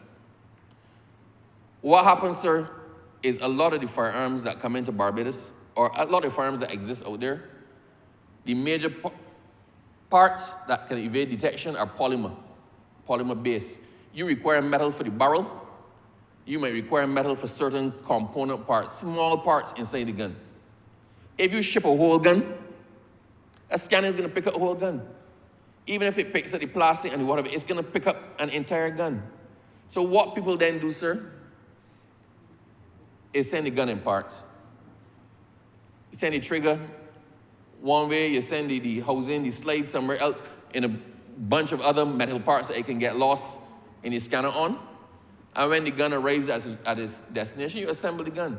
You may even 3D print the base of the gun, the grip and the rest of it, and the frame of the gun. So if somebody intercepts a shipment that has in a barrel and a slide, then what? You don't have the whole gun? If somebody intercepts somebody's bike coming through the airport with a magazine in it, you do not need a magazine if you don't have a firearm. So you bringing that magazine into the country contemplates that at some point in time, that magazine is going to butt up with a firearm designed to carry that magazine. It is not sufficient for me to say that I have a 9mm gun, so I'm entitled to have magazines. If I have a magazine that's not compatible with the firearm that I have, that magazine was intended for somewhere else. It puts the person to proof as to why they had it. So I also completely agree with this. And the comment was made by the Honourable Leader of the Opposition that they had a number of amendments to the firearms legislation, but they're going to be. As the firearms evolve, you have to amend the legislation. As the methods of shipping and smuggling the parts evolve, you have to amend the legislation. As criminals get more creative, you have to close the loopholes that their creativity opens. So, to me, the multiple amendments to a piece of legislation shows that we are actually on top of what the piece of legislation is supposed to be doing and being proactive in terms of shutting down loopholes as soon as they arise. So once again, this is just another step in making sure that the legislation is contemporary, it makes sense, and it caters, sir, for everything that we hope to track by virtue of firearm legislation. Sir, the Juries Act, the AG dealt with that completely fully, sir. We do have increased penalties and increased penalties for intimidating witnesses and trying to influence witnesses. The penalties are actually quite severe, designed to discourage. We anecdotally know of persons being approached to not give evidence, persons being approached with threats to their families. I'm saying anecdotally because I don't wish to be pinned to anything, sir, right? But we know it happens. People trying to influence jurors to not give evidence. Well, the penalties, sir, attached to the persons who try to influence and also the jurors, if they do accept the influence, are severe enough to make anybody really think about what it is that they're doing and understand that we're being very serious. We're trying to tighten all of the gaps that allow people to escape from our criminal justice system, and this is another one. Sir, the Police Amendment Bill, I am glad that we're actually dealing seriously with the island constables. The persons who have been island constables for a while, and special constables for a while. And the Prime Minister always said, you know, the different types of qualifications. The paper qualifications and then the experience qualifications. And if somebody has been acting and working alongside a police constable and doing what the police constable does for a period of 3 to 5 years or more, then although that person may not have had the requisite CXCs for entry or the requisite qualifications for entry, after 5 years, I dare say that they're in a position where they can adequately perform the function, otherwise they wouldn't still be there. So by recognizing this, this is just, sir, in keeping with what our government has said over and over, that we deal with qualifications wherever they arise, whether paper qualifications, whether experience qualifications, or whether special skill set qualifications. I also, sir, firmly agree. I know of the person from Jamaica who is a forensic expert, who is paralyzed from the waist down, and they would not normally be able to be a regular part of the police force and draw a police force salary or get the benefits that accrue to being a police officer. But this is something that we have to look at as well. Policing is now to the point, sir, that you cannot measure everybody by one stick. So those involved in cybercrime need to have cybercrime training. And I might be able to decipher code or I'm a bit out of my depth in this explanation, so I hope this is making sense, but I might be able to decipher code, but I can't run 5 miles. So because I can't run 5 miles means I should not be a police officer, when quite frankly, you need me for my ability to crack codes more than my ability to rumble and try to catch someone jumping over a fence. So it makes perfect sense. Horses for courses. Anecdotally, sir, a lot of people don't realize why there used to be a standard for size for police officers and military officers and whatnot. One had to do with physical fitness, but another one, sir, was the simplicity, something as simple as uniforms. It narrowed the range of uniforms that you had. You could get medium and large as opposed to extra small, small, medium, large, extra large, double extra large, triple extra large, whatnot. So some of the things we've held on to, don't make sense anymore, but we have them because they have not yet been changed. And one of those, sir, is the size requirements for certain occupations, and those were all uniform occupations, sir, and it was just easier to have the uniforms pretty much made to a standard size. So that does not make sense anymore, and I agree with the AG. Let us find the skill sets where they are.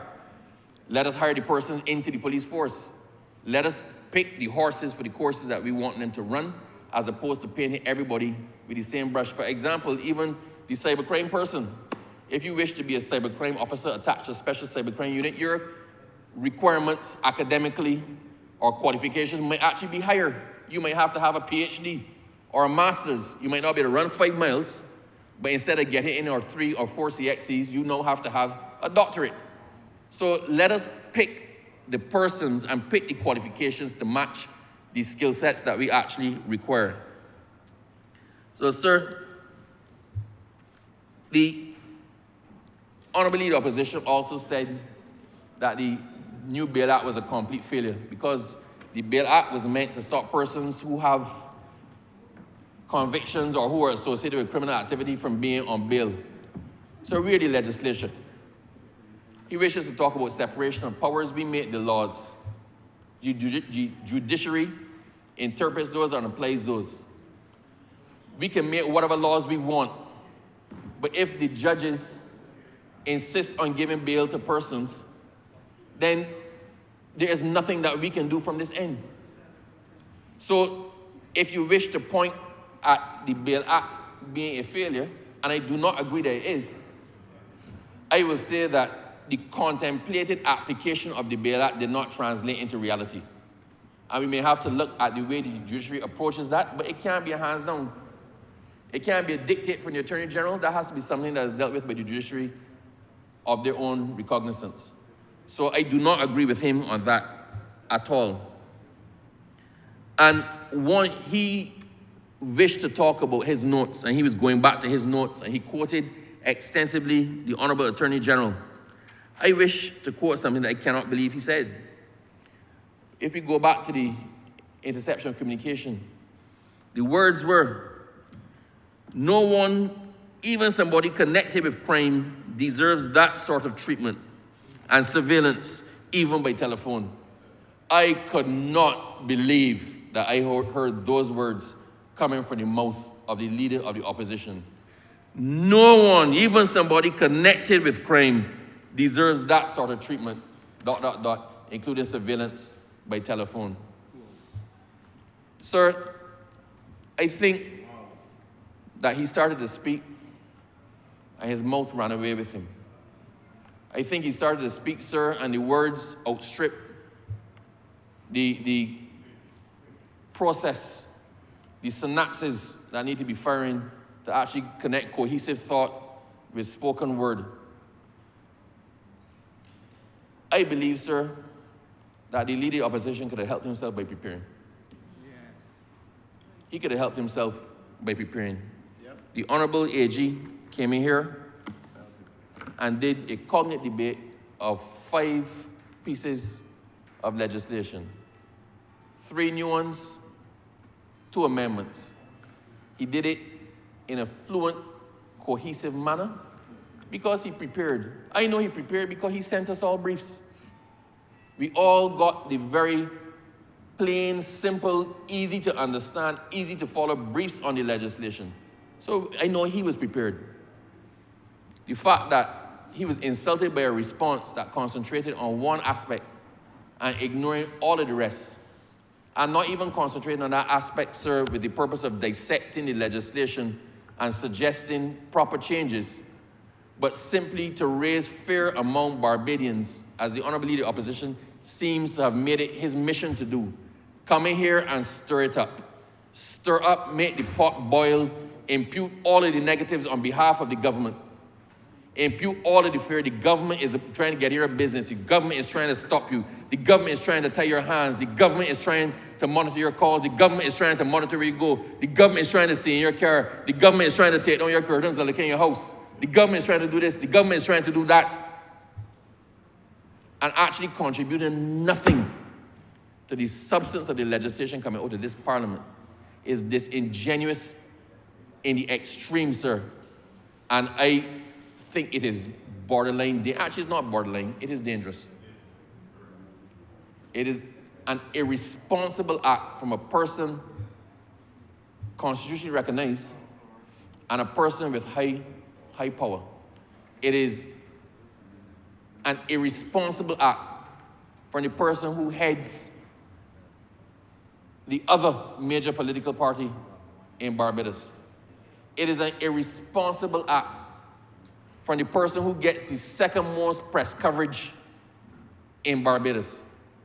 He knows what it is he's entitled to. He knows what it is he gets, and he must wield that responsibility. He keeps saying, show me a democracy, and I'll show you a dictatorship in the making. Then, sir, he needs to look in the mirror and recognize who he is, what he stands for, what he represents in the landscape of Barbados, and then do what is best in the interest of Barbados and not solely his own political preservation. Sir, with those few words, I thank you.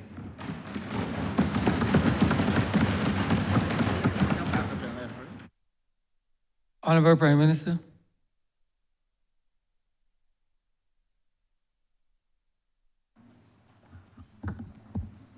Thank you very much, Mr. Speaker.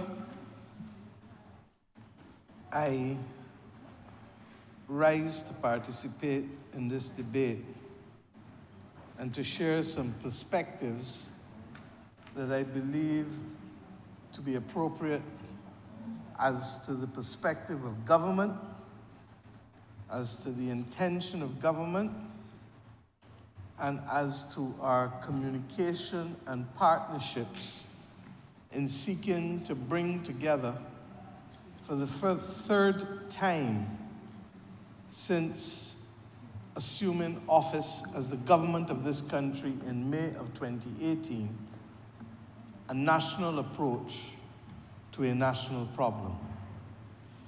What is immediately before this honorable chamber today are 5 pieces of legislation being taken as a cognate debate: a new wireless interception bill, a new juries bill, a new criminal procedure witness anonymity bill, amendments to the Police Act, and amendments to the Firearms Act. And Mr. Speaker,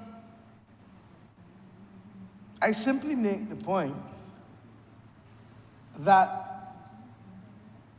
I want at the outset to commend the Attorney General, the Honourable Attorney General, the Chief Parliamentary Counsel, and the members of their department for putting this honourable chamber in a position to be able to treat to the clear difficulty and challenge that this country faces with respect to the maintenance of a safe environment across the board. And I thank them for these pieces of legislation because they come on top of much other work that has been done. And you may recall that there was a national consultation on criminal justice reform within the last 18 months, 2 days of consultation, if I am to remember appropriately and correctly. And we recognize that there were anachronistic systems and anachronistic pieces of legislation that needed to be addressed.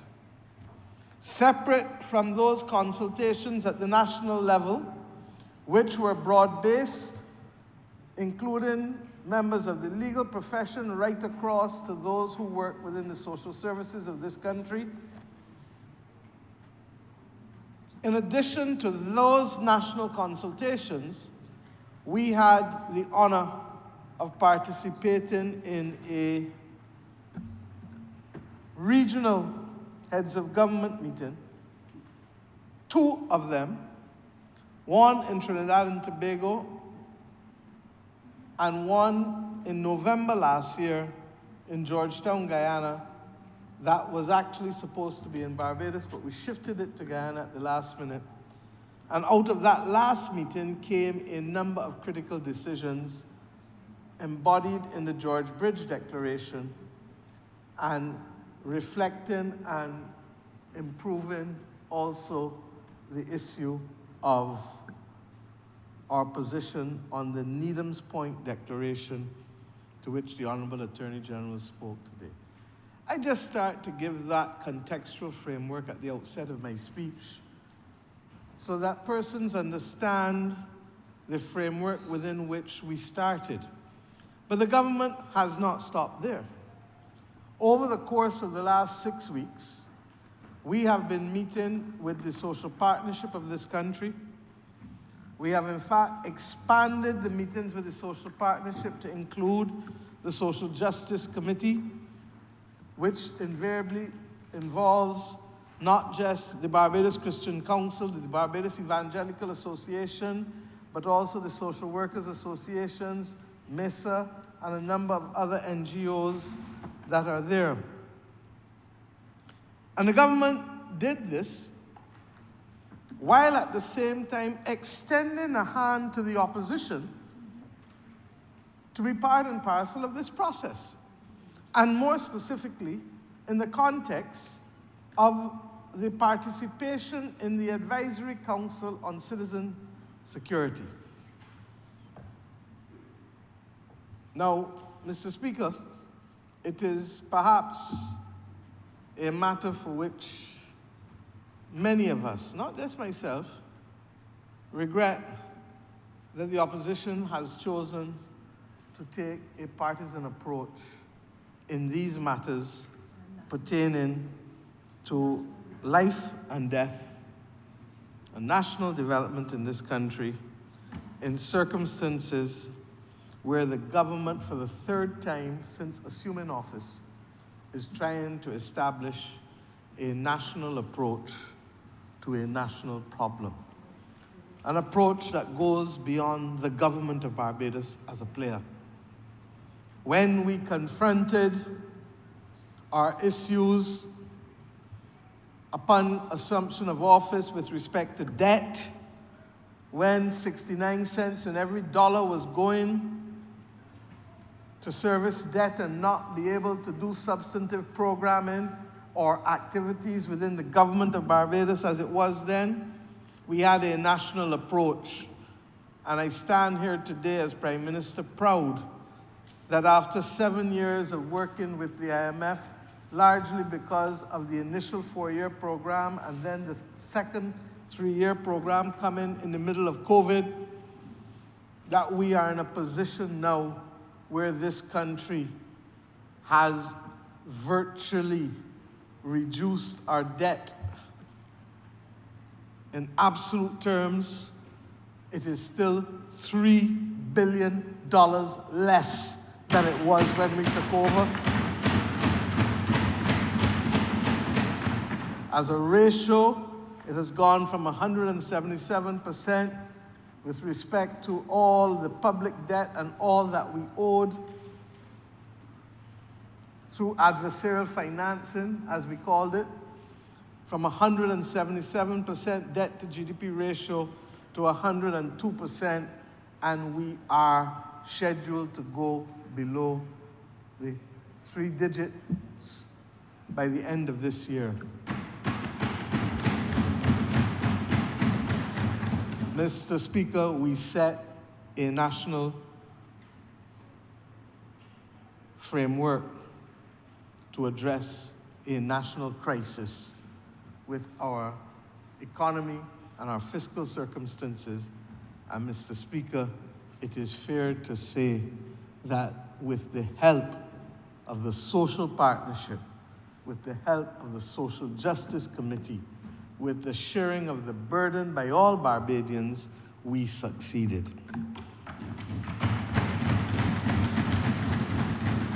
We are now in the process of mission transformation because the structures that we have and the economy that we have needs to transform itself, particularly given the polycrisis that we face, whether it is the climate crisis, whether it is the geopolitics, whether it is the supply and logistics crisis, whether it is the skills deficit crisis, whatever crisis it is, whether it is even the challenge of crime and gun crime in particular across this region.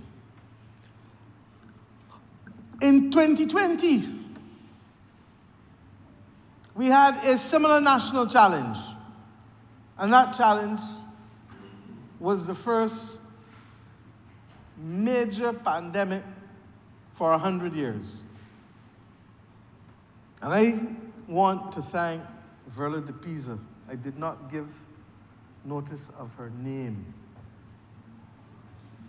for rising above the voices that surely would have been telling her, you do not go and participate with a government that you need to oppose, oppose, oppose. And I want to thank her for having the courage to be able to find common purpose with the people of this country and the government of this country at a time of great crisis when tens of thousands lost their jobs, when people were restricted in their movement, when fear gripped the society. And she, along with the church, the other religious groups, the social partnership, we gathered at the Hilton Hotel and we addressed the country together to confront a national problem in a mature manner. And Mr. Speaker, it is to my greatest regret that we lost lives. It is to my greatest regret that people have suffered from that pandemic in multiple ways, from physical impairment to mental impairment to bereavement to loss of jobs to loss of property. But for the most part, Mr. Speaker, all will say we contained the scale of the losses as much as we could humanly do because of finding common purpose in the battle. You will forgive me for being very deliberate this afternoon in speaking in this way. There are not many things that I may proffer some advice on to the country for the times when all of us may have gone. But this country, for it to continue to be exceptional, for us to have persons talk about the idea of Barbados, it is because, irrespective of the different political parties that have had the honor and privilege of leading this country, there have been certain things that have always been sacrosanct. I thanked Verla de Pisa just now. I am old enough with enough gray hair in this chamber to remind us of my thanking the late David Thompson more than once on two grounds, neither of which ultimately became as challenging and catastrophic in damage and injury to this country than those last two that I spoke that this government has to confront. But nevertheless, critical to the stability of this nation. I refer to our joining the Caribbean Court of Justice. And when other countries across the region continue to suffer from division between government and opposition, David Thompson rose to the occasion and agreed with us that the Caribbean Court of Justice should become this country's final court of appeal.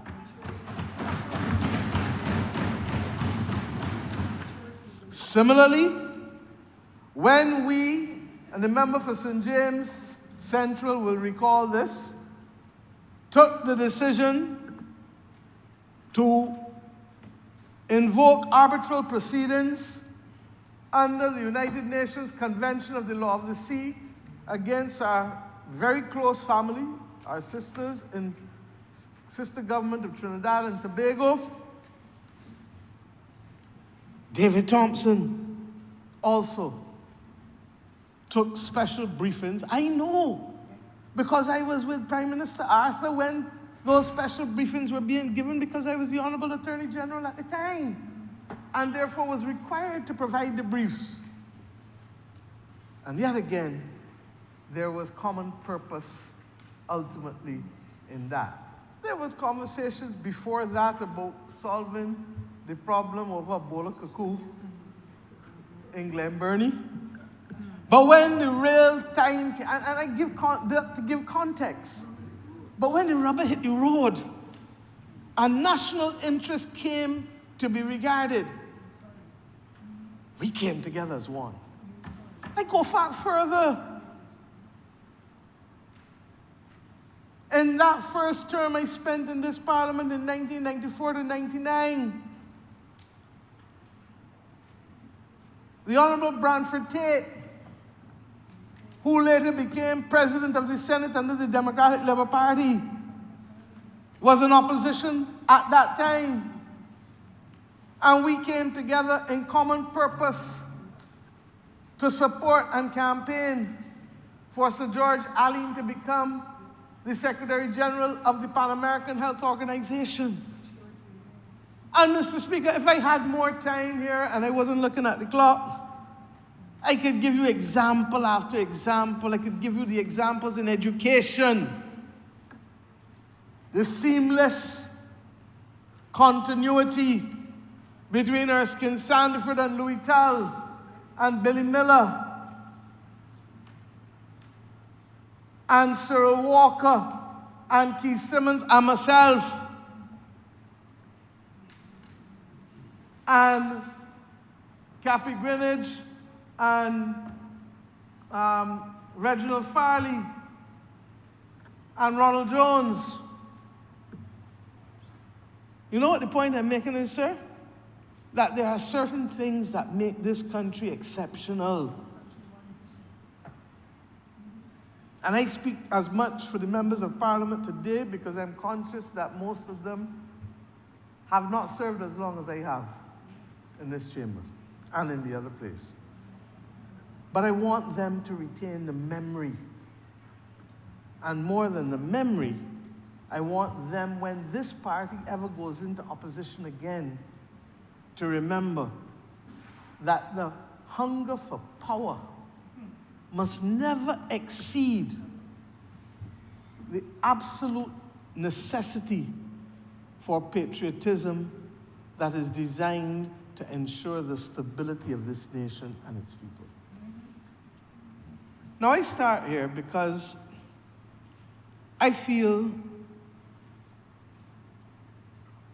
that the country has not benefited fully from the total approach that we would have liked. But that has not stopped us. And I'm happy to report that every major agency and entity within the economic and social structures of this nation have generally been meeting with us in the context of the social partnership, the expanded social partnership, I should say, with the Social Justice Committee, and then the other individual things. And I want to thank the former Attorneys General and Chief Justices of the country. We met 3 weeks ago, or 4 weeks ago, I can't remember the exact date. I thank the Honourable Adriel Brathwaite. I thank the Honourable Sir David Simmons. I thank the Honourable Sir Marston Gibson. I thank the Honourable Sir Patterson Cheltenham. I thank the former Commissioner of Police, Mr. Tyrone Griffith.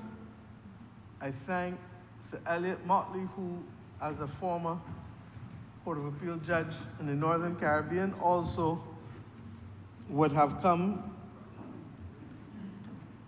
And I think that was it. And we have every intention of meeting where possible with the former, and of course Mr. Dotton, but Mr. Dotton, Darwin Dotton, is head of the Anti-Corruption, Anti-Terrorism Agency. The point that I'm making to you, sir, is that this government has spared no effort in trying to meet with as many people as possible. And the Honourable Attorney General has been fair and honest, and as to the allegation about the Barbados Bar Association, let us be clear. The Barbados Bar Association has a representative on the Advisory Council on Citizenship, Citizen Security, along with Mr. Michael Lashley, who sits in his own deliberate right, along with other lawyers who represent, I think, the Barbados Workers' Union, but who are familiar with criminal law. And they constituted a subcommittee that were the first persons from whom we would have received the comments to the draft bill that the Honourable Attorney General has here. I still do believe, and I apologize publicly, that they should have received separately as an association the bill itself, rather than just relying on their criminal law persons. But effectively, Mr. Marty Garnes, I believe, was the chair of their criminal law committee of the Bar Association. So while it perhaps could have been done differently, there is no substantive loss in any major way because it in fact went to the persons who carry that role, but in a different committee. Now, what is significant to me, sir, is what was significant to me in June of 2018. That when we started to do our canvass of all of the institutions in the country, that almost 80% of what is being recommended is the subject of absolute agreement. And then the other 20% basically not even so much opposition, but invariably tweaking of the mechanics of implementation or the protections that need to be put in place for the other initiatives to which people speak. And separate from the bills that are before this honorable chamber today, I will reflect on some of what that is, because this country will and must fight to keep it safe. And the notion, Mr. Speaker, that 200 people are going to hold Barbados to ransom will not be accepted by this government, and from my consultations over the last few months, by the majority of right-thinking people in this country who especially want to step up to the plate and want to work together, recognizing that in many instances we are fighting battles that should have been fought decades ago, that we have come to the dance late, as the Honourable Attorney General said, on too many matters. And because of the sense of wanting to carry as many people as possible and recognizing that we have a strong minority of voices that are very strong, decade after decade after decade, initiatives that should have been carried forward by this nation were put on the back burner in the hope of being able to achieve unanimity. Mr. Speaker, I would have loved unanimity on these issues too. But in the absence of unanimity, one must still govern. And this government shall govern. And this government shall not leave the people of this country exposed to the ravages that are being imposed on it by a handful of people who seem not to care about their own families, their own lives, and definitely not about the rest of the community and the country in which they live. Mr. Speaker, on that second occasion when we confronted a national crisis, the then Minister of Health led from in front and reminded us that there shall be no surrender and no retreat. I can find no better call to action than to repeat those words that guided us well during that last crisis. Mr. Speaker, with respect to our fight against those who would want to destabilize this nation, we say there shall be no surrender and no retreat. And Mr. Speaker, our battle has to be divided in two different camps. There is the fight to strengthen law enforcement, effectively to catch crime where it occurs, to avert crime where possible, to maintain peace and order. And on the other hand, there is the battle for crime prevention, understanding the sociological causes, putting in place things that will build social capital, recognizing that guns don't kill people, but people kill people, and hurt people, and that people don't only need a second chance, sometimes they need a first chance. And that if we can begin to understand that most people are crying out, as the chief education officer said earlier this week, a hunger in some instances, a hunger for affection, and in some instances, a hunger for food and sustenance.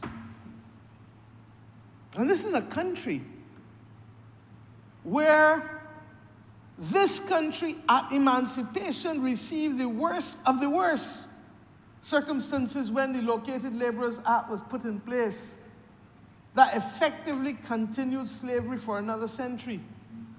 But we found ways as a people to be resilient and to fight off battles that others would never have been able to treat to. And I say that because it is in that building of resilience and building of common purpose that families were able not to die from starvation, that people were able to ensure that children still had a home to be raised in, because there was a share pot mentality, there was a shared purpose. And Mr. Speaker, that crime prevention framework must culturally seek to bring back a resilient, caring, empathetic people who also would recognize that in every generation there will be sociopaths. There will be people who go beyond the pale.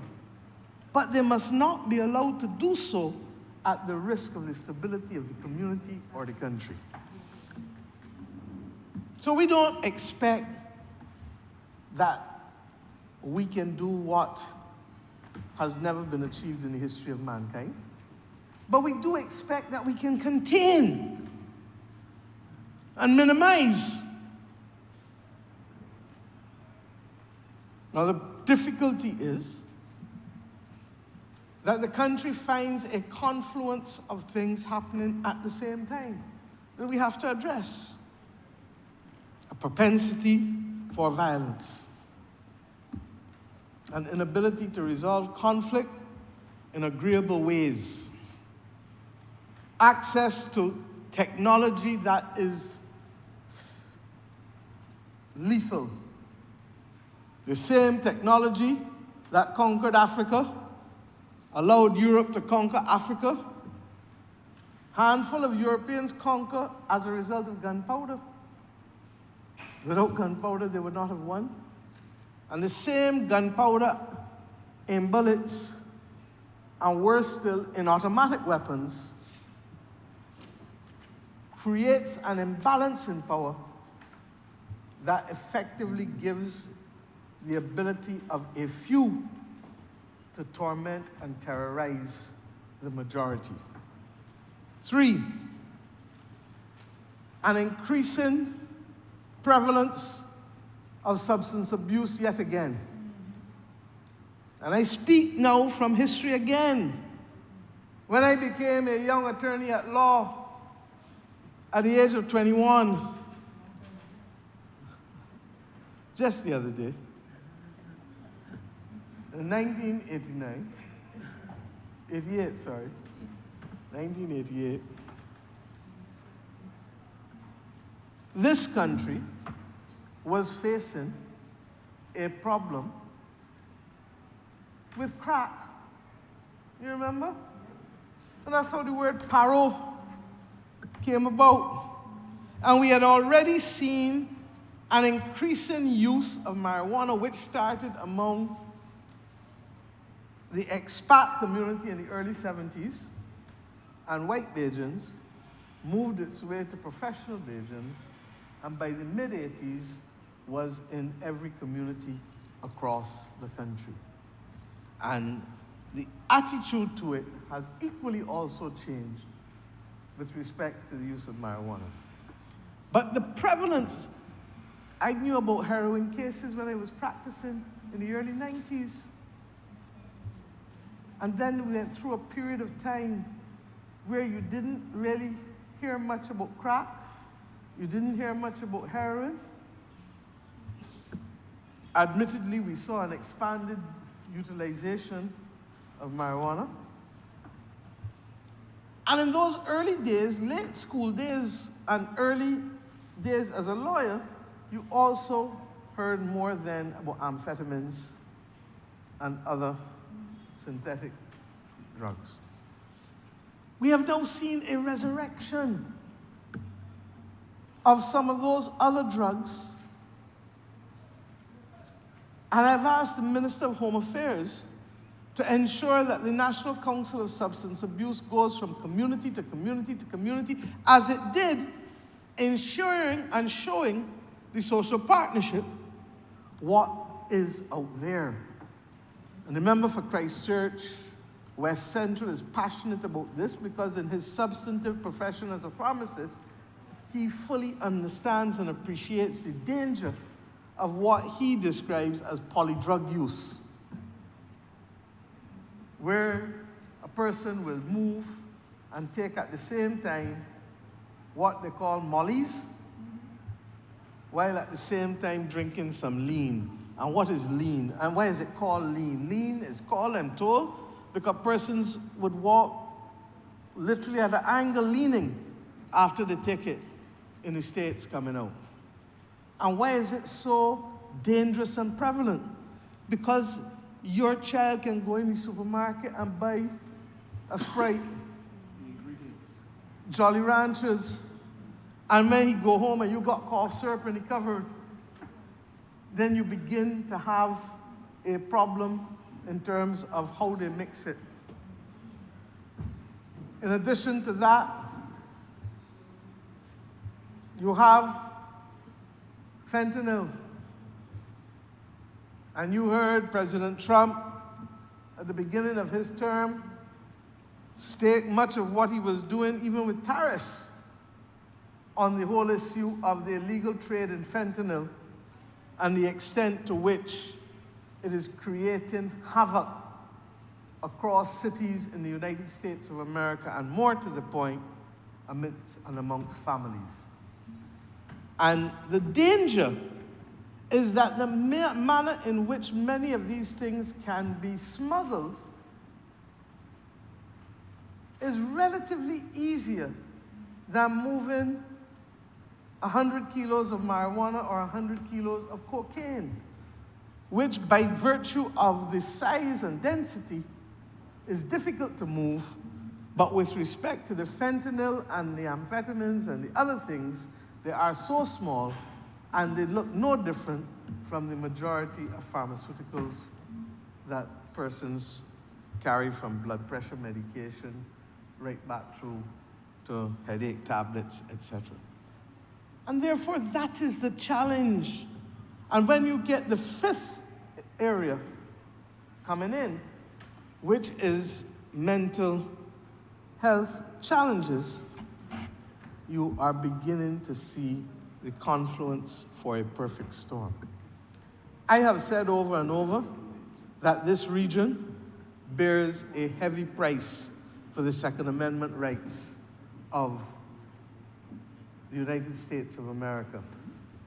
And the prevalence of guns legally there has found its way throughout this region to the point where the Caribbean and Central America, not Barbados, and it's nothing that we gloat on, but the Caribbean and Central America have the highest per capita incidence of murder in the world. Small countries struggling to bring development to their people since independence. and a handful of people with access to automatic weapons, putting at risk the stability and putting at loss lives and employment. There can be no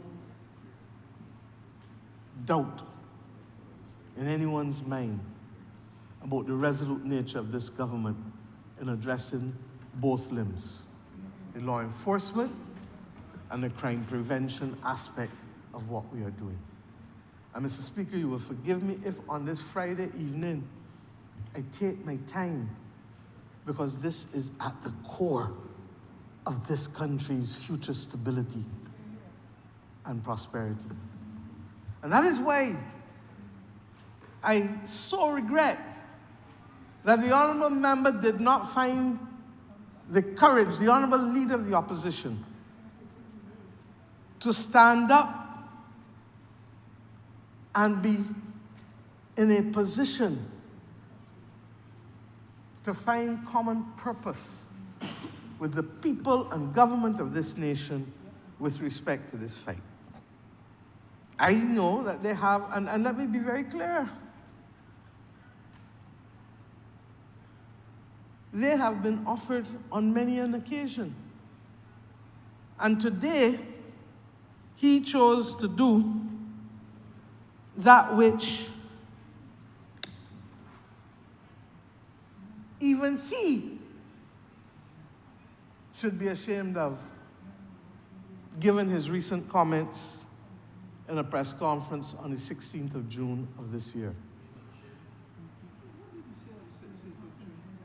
But the problem is that this is crop over week. And I may well now have to ask myself whether he ever jumped a day in his life, or is today his first day in political gyrations, moving from side to side to side to side. Others say he might get jumped. But let me remind you in this chamber of his words. On the 16th of June 2025, we therefore, as a party, would want to support, this is in relation to the wireless interception legislation. We therefore, as a party, would want to support such a measure by the police, because this is about death now. This is not benediction. This is not merely about people losing their property. This is about people losing their lives, and this society must be protected against crime. Now, he did talk about political concerns, but he was very clear in his support for the need for it. And in fact, he said that if the police are on to something, and quite often the police are on to things, I say, let the police continue their work.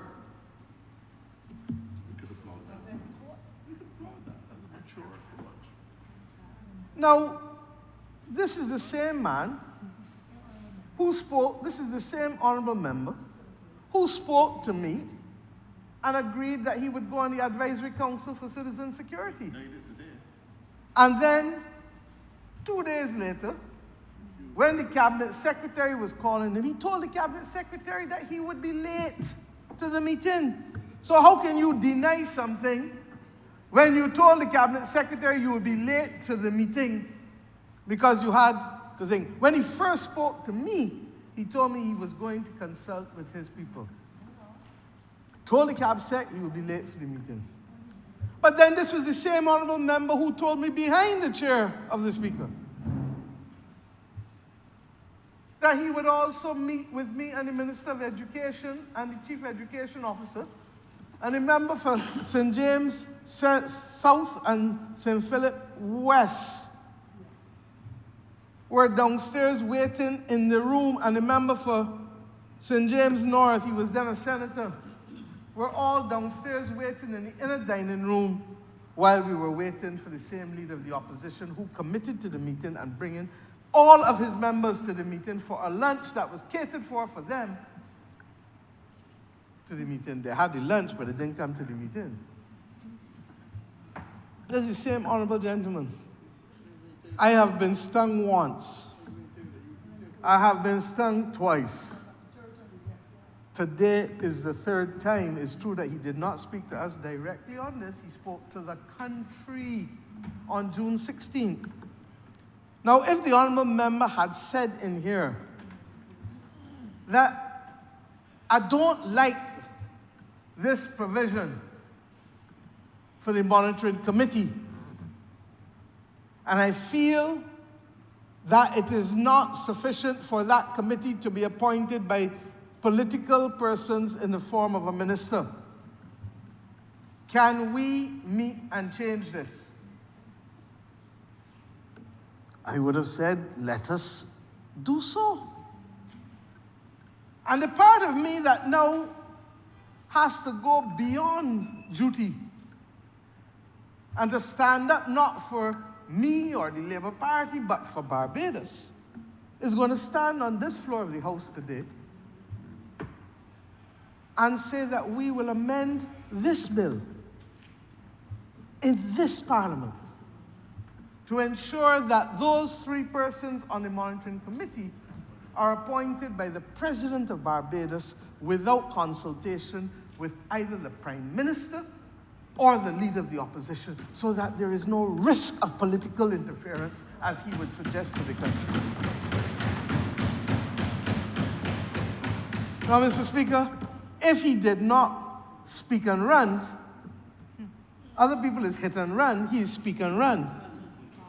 If he did not speak and run, and I don't know if he went to call 911 or what, but I know he ran. And I don't know if that meant that somebody get licked down. I don't talk about rats getting licked down. I take charge. I don't talk about rats getting licked down. I can take charge. Look, it's crop over week, so we laugh. As Chalky says, Mighty Chalk does said, if you don't learn to laugh, you go mad and write your epitaph. Classic song that Chalk does wrote many years ago. But the point I'm making is this. I don't expect us to agree on everything. Everybody in the cabinet does not agree on everything. But we work to find common purpose and we bring it out. The social partnership does not agree on everything. Labor, capital, government. But we find a way to talk it out. I find it amazing that not only did he not seek to have that constructive approach, and I have committed this government to amending this bill before it leaves this chamber today. But my point is this. I would have rather to been in a position to have read their Commission on Crime report, but the thing was launched when I was at the Emancipation Walk. Last week, Friday, they were having a press conference launching this Commission's report. I left Bussa. I asked everybody, I said, I want a copy of the report. Nobody can give it to me. I wake up the Saturday morning before my fete. I said, I want a copy of the report. Nobody can give it. I said, how do you mean Saturday? I said, all right, it's crop over weekend. Let me keep quiet till Tuesday. Tuesday, I asked for a copy of the report, can't get it, nobody ain't got it. Wednesday at the social partnership, I asked for a copy of the report, nobody ain't got it. Thursday at cabinet, the others tell me there's a summary somewhere floating about, but we still can't get the original report. Mr. Speaker, I have come here today to serve notice that my weekend reading this weekend is their report. Because if it is that the only way this country can get a national approach is by allowing him in his petulance and immaturity to do it on his own, then we recognize his petulance, we recognize his immaturity, but we will stay focused on the immediate concern, which is bringing national unity to the fight against crime, such that there is no surrender and no retreat. And I will read it. And on Tuesday, if he is willing, we can meet and discuss it. Or any other day for that matter, because he might tell me that I choose the day and it ain't convenient. So let him choose the day. But the point I'm making is this. Where there are things that are already agreed upon, increase police presence. What is this bill here today to deal with? To turn special constables who have had more than 3 years' notice into police constables. They know the job. They must be given the opportunity for promotion. It also gives the Commissioner of Police the ability to increase presence on the ground by being able to also give powers of arrest to other people, but in particular, the members of the Barbados Defense Force. That is increased police presence. If there are other things that we agree from their report and our consultations with the social partnership, the expanded social partnership, and the program that the Honourable Attorney General and the Honourable Member for St. Michael South, the Minister of People Empowerment, and I want to thank the member for the City of Bridgetown for the previous work that he did in building the platform that we know to be a credible platform for crime prevention. That I say to you, that this government is not caught up in itself, is not peeping up under itself, is not frightened of itself, is not frightened of the people of this nation. And that we have said we do not believe we're omnipotent, we do not believe we're omniscient, and wherever good ideas come from, the government will meet with the citizens and implement those good ideas because we believe they are in the interest of the nation. So let us be very, very clear on this. We will review it. I said earlier that I believe that Ms. DePisa is a serious person.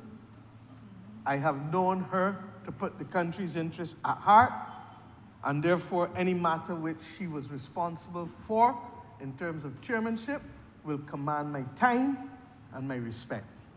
And I give the country this assurance. But let us go further. What is before us, and the Honourable Attorney General did well this morning in articulating the issues for us and teeing up everyone. And this Needham's Point Declaration, which he laid as a document of this House that was passed on the 20th of October 2023, is the result of a major consultation by the Caribbean Court of Justice Academy for Law in its 7th Biennial Law Conference, Criminal Justice Reform in the Caribbean, Achieving a Modern Criminal Justice System. Mr. Speaker, this government philosophically has determined that its time in office is about reform and transformation. That is why we took a 19th century and early 20th century juvenile legislation, suite of legislation, and replaced it with a modern child protection and a modern child justice law. That is why we are in the middle of the member for St. Michael South bringing forward a new institutional framework for welfare in this country and for family development that is not based on a Victorian 19th century approach to how you treat to people with the poor laws and all of the archaic systems that would have literally seen bodies but not seen people and souls. That is why we are equally engaging in the reform of our criminal justice system. Anybody who is a lawyer knows that if you were so stupid to go and buy the new Archbold editions, you would have wasted your money, because the new Archbold editions would have reflected modern statute in the UK At a time when in Barbados, most of what we were dealing with was a combination of some statute and a lot of common law. That's why I laugh. I hear all of this about stand your ground legislation and all of this. How many people know that it is the common law of this country that if someone trespasses on their property after 6 o'clock in the evening, before 6 o'clock in the morning, that they can defend their property and their lives? That's the common law. You don't need to pass statute to replace the common law. You can do it if you want to have greater clarity. But the law of the land is made up of the Constitution at its apex, statutes under the Constitution, and subsidiary legislation under statute. And within the context of that hierarchy, there is an outside child, for want of a better phrase, that sits below the Constitution and virtually alongside or just below, depending of statute law. And that's the common law. So that where the statute is silent, the common law will prevail. So that, I'm not going into the tutorial, but it is important to know, because we have not just arrived at this spot. And for whatever purposes, you know, you come to a job for such a time as this to say, well, my preparation was in the practice of criminal law, in the engagement of law enforcement. I served as an attorney general, and therefore was equally involved with the establishment of the Commission on Law and Order, which was another broad-based commission in the country chaired by the preeminent Sir Roy Marshall, and having persons such as Brigadier Lewis and the former Governor General, Sir Elliot Belgrave, and Mr. Harold Hoyt, Mr. Andrew Pilgrim. I can go on and on. A distinguished set of Barbadians whose report is as valid today as it was 20 years ago. So that I want to give the country the assurance, Mr. Speaker, that I do not rest as long as Barbados is not safe. This government as well will not rest. And I want to thank the police. There's work that we have to do, but there's much that they have done already to avoid calamity and to avert crisis. It's not everything you can speak about, but suffice it to say that I didn't come in here by accident in 2024 March and ask that the terms and conditions of detectives be treated as a special case, such that they be allowed to have the allowances so that persons would not find themselves leaving detectives' work and going back into plain clothes, because under the flexibility allowances and the other systems, they could earn far more than a detective could earn. We would not have come back in here this year and moved the position for those 47 special constables, I think, or how many ever it is, to move to police constables, but to go the additional distance and agree to another 60 special constables in this year of our Lord, 2025. And the training, I believe, started in the last week or so, and will take about 8 weeks for those additional 60 special constables that will come on. As we speak, the police are also reviewing to remove and to civilianize certain posts that, quite frankly, do not need police officers. You heard the Honourable Attorney General, you heard the Honourable Minister of Home Affairs with respect to the issue of criteria for entry into the police service. And a modern Barbados cannot be curtailed by colonial approaches and colonial attitudes.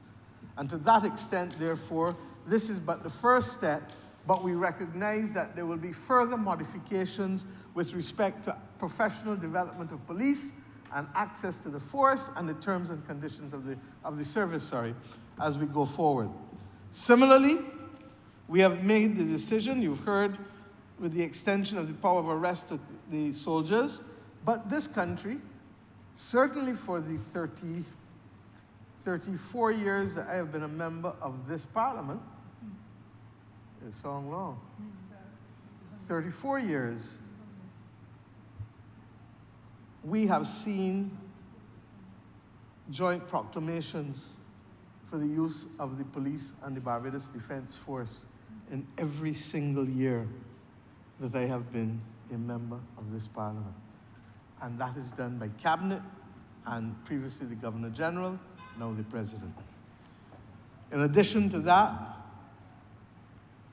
the matter of the intercept of communication legislation, let me go back to the beginning again. This matter has its genesis, to the best of my knowledge, to then Prime Minister Sandiford and then Attorney General Sir Maurice King. These are not matters that we would have expected to have to speak to in a fulsome way. But the attitude of the Leader of the Opposition means that there are things that we have to put in context. Because this notion that this intercept legislation is being introduced to spy on political partisans is the biggest amount of foolishness that I have heard. And that is why even he, when he spoke on the 16th of June, talked about the need for the approval of the request by a judge.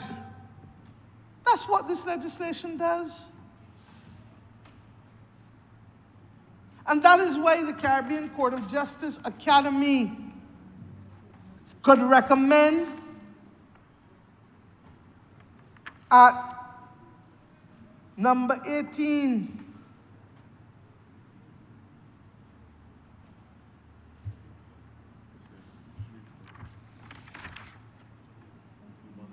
and number 6 and number 11 and number 13 of its declaration, words that support the introduction of almost every piece of legislation before this Parliament today. Let me read it again. Paragraph 6, that laws be enacted to provide for greater use of forensic, scientific, digital, and expert witness evidence, including the use of modern evidence-gathering techniques such as interception of communications, digital recording of confessions and interviews, and DNA testing. This is preferable to prosecutions based solely on admissions and confessions. Now, this legislation goes further than most of the others in the region in that it now allows us to treat to the substance of the intercept not just as intel to help you investigate the case and to solve the case, but to treat it, Mr. Speaker, as evidence. And why is this important? In a country and in a region where more and more people are shying away from coming forward to give evidence in courts of law, people are walking that otherwise should be convicted if the jury were given the opportunity. And you would know, sir, that there are a number of people who get away lucky. Because the witness said, I ain't getting the evidence no more. I ain't coming forward no more. Nobody ain't gonna kill me. Let's talk real. But if we have the intel, we will be in a position, if allowed to admit it into evidence, the cross-examiner, who the person defending the defendant will cross-examine on it.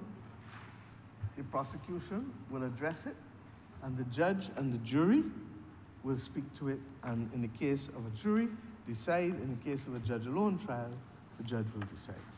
And these are the things that we want to keep this country safe. I haven't read their document, but someone told me that they have a chapter in there called Justice Delayed. This is the government when he sat on the backbench that brought amendments to be able to deal with delayed judgments and delayed actions. Mr. Speaker, you will recall.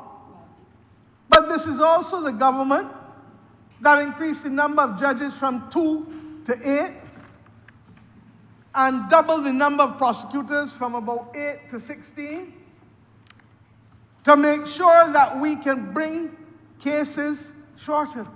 Now, we are satisfied that that has not been sufficient, and therefore we are putting systems in place to help the police put together the case files so that there is no delay between, as you would know, Mr. Speaker, practicing in the courts yourself, the charging of a person and the commencement of the hearings, so that you don't get 6 months, a year, 18 months, 2 years passing, and the case doesn't start yet.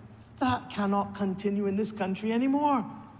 And the proof of the pudding has been in the government putting in place increased budgetary support, increased judges, increased prosecutors, addressing the issue of the forensics lab and fixing it, because we came to office without it working, and putting in place what we committed to on page 26 of the Covenant of Hope, that the first claim on public expenditure is national security and law and order. Now, I have to be brutally frank. We are not where we want to be with those timelines, with those cases, and we have spoken to all concerned to see what can be done to close the gap to ensure that those cases can start. And let's take a firearms case. That's why I tell you there's a danger, because I know the law too well. How many witnesses you got in a firearms case? Think about it. The body that find the gun. If the accused person make any admission, the person to whom he spoke, or she spoke, and the ballistics expert.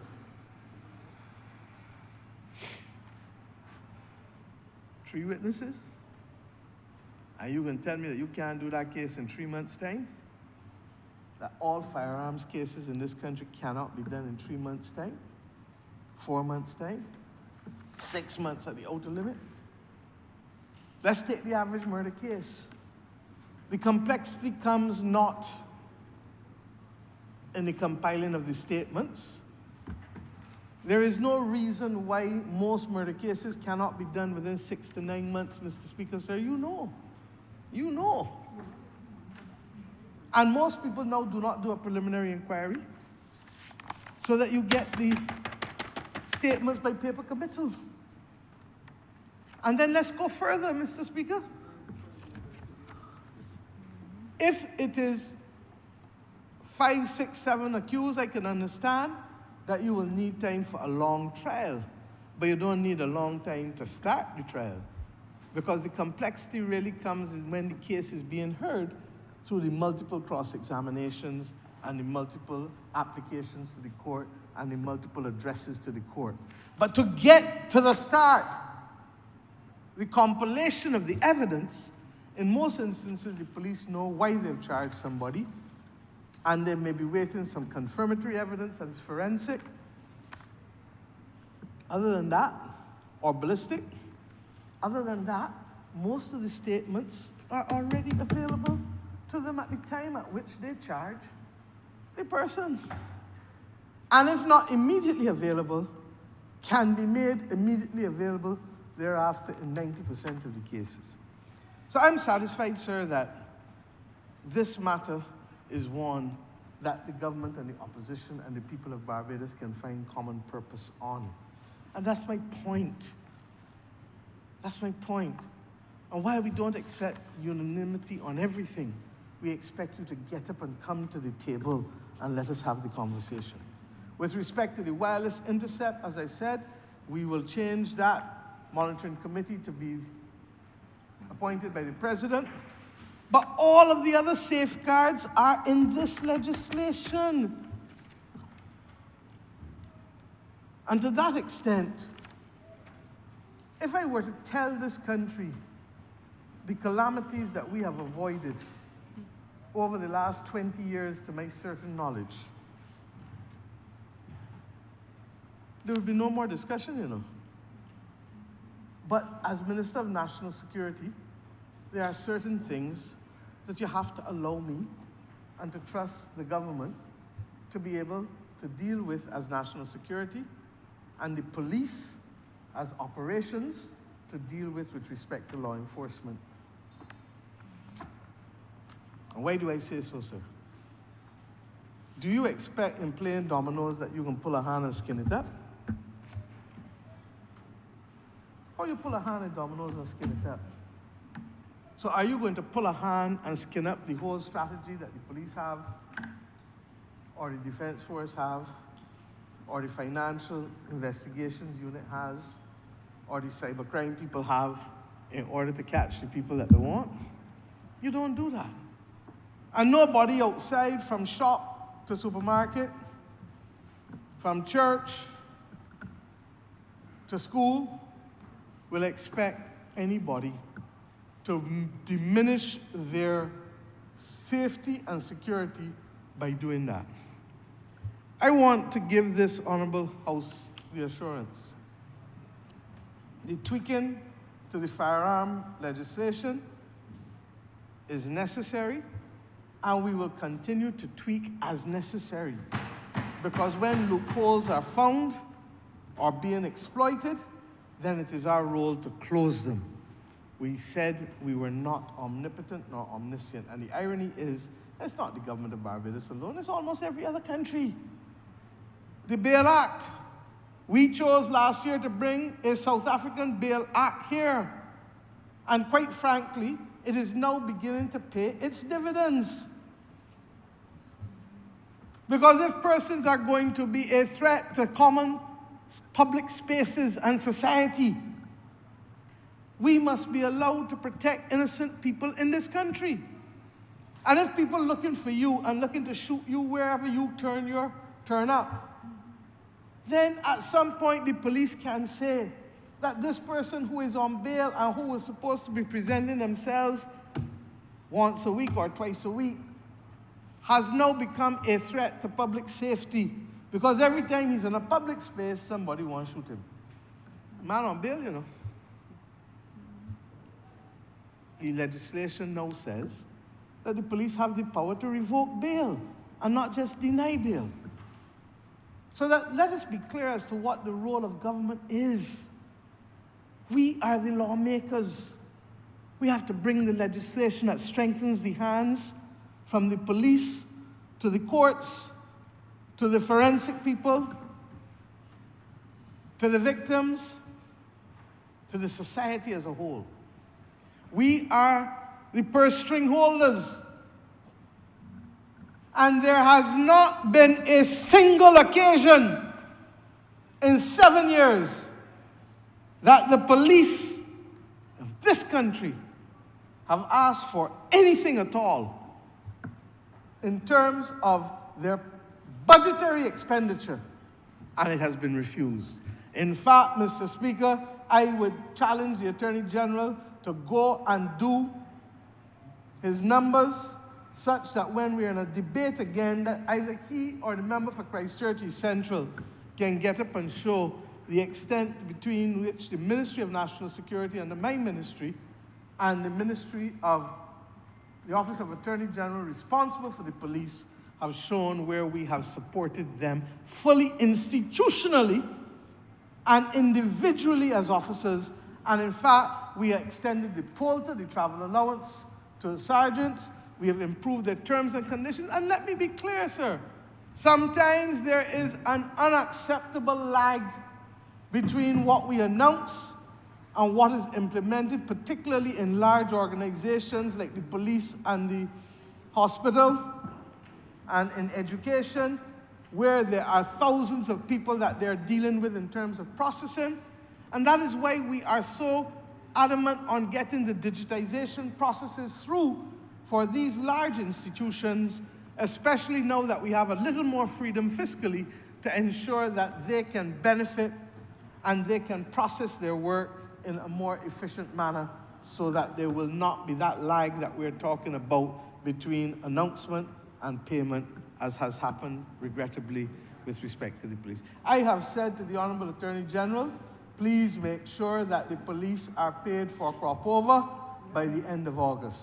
The issue is not money. The issue can only be processing. So let us put the systems in place at the police to make sure that they receive their funds all between now and the end of August. And similarly for Carifesta, that by the end of September, that they receive their funds there. And that's the kind of standards that I want us to become accustomed to. I'm not going to stand and defend the indefensible. If there are time lags that should not be there, let us get rid of them. Now, Mr. Speaker, in addition to that, this government, like the other heads of government, is seriously considering making certain domestic acts in public places acts of domestic terrorism. If you go on a Sunday morning in a gas station and start to spray bullets in that public space, you have not gone to commit the crime of murder alone. You have perpetrated an act of domestic terrorism, because beyond the person who may be injured or dies is the inculcation of fear in the society.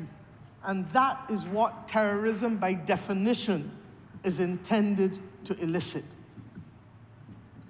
If you come in Bridgetown, on Robert Street, or St. Michael's Road, and you pull a gun because you see a man that you got a beef with and that you're looking for him, and you are prepared to do that, then there ought to be a crime for domestic terrorism. We have a crime for international terrorism.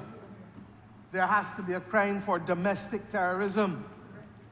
And homegrown terrorism in different countries is different things. The Oklahoma bombing in the States was a form of domestic terrorism.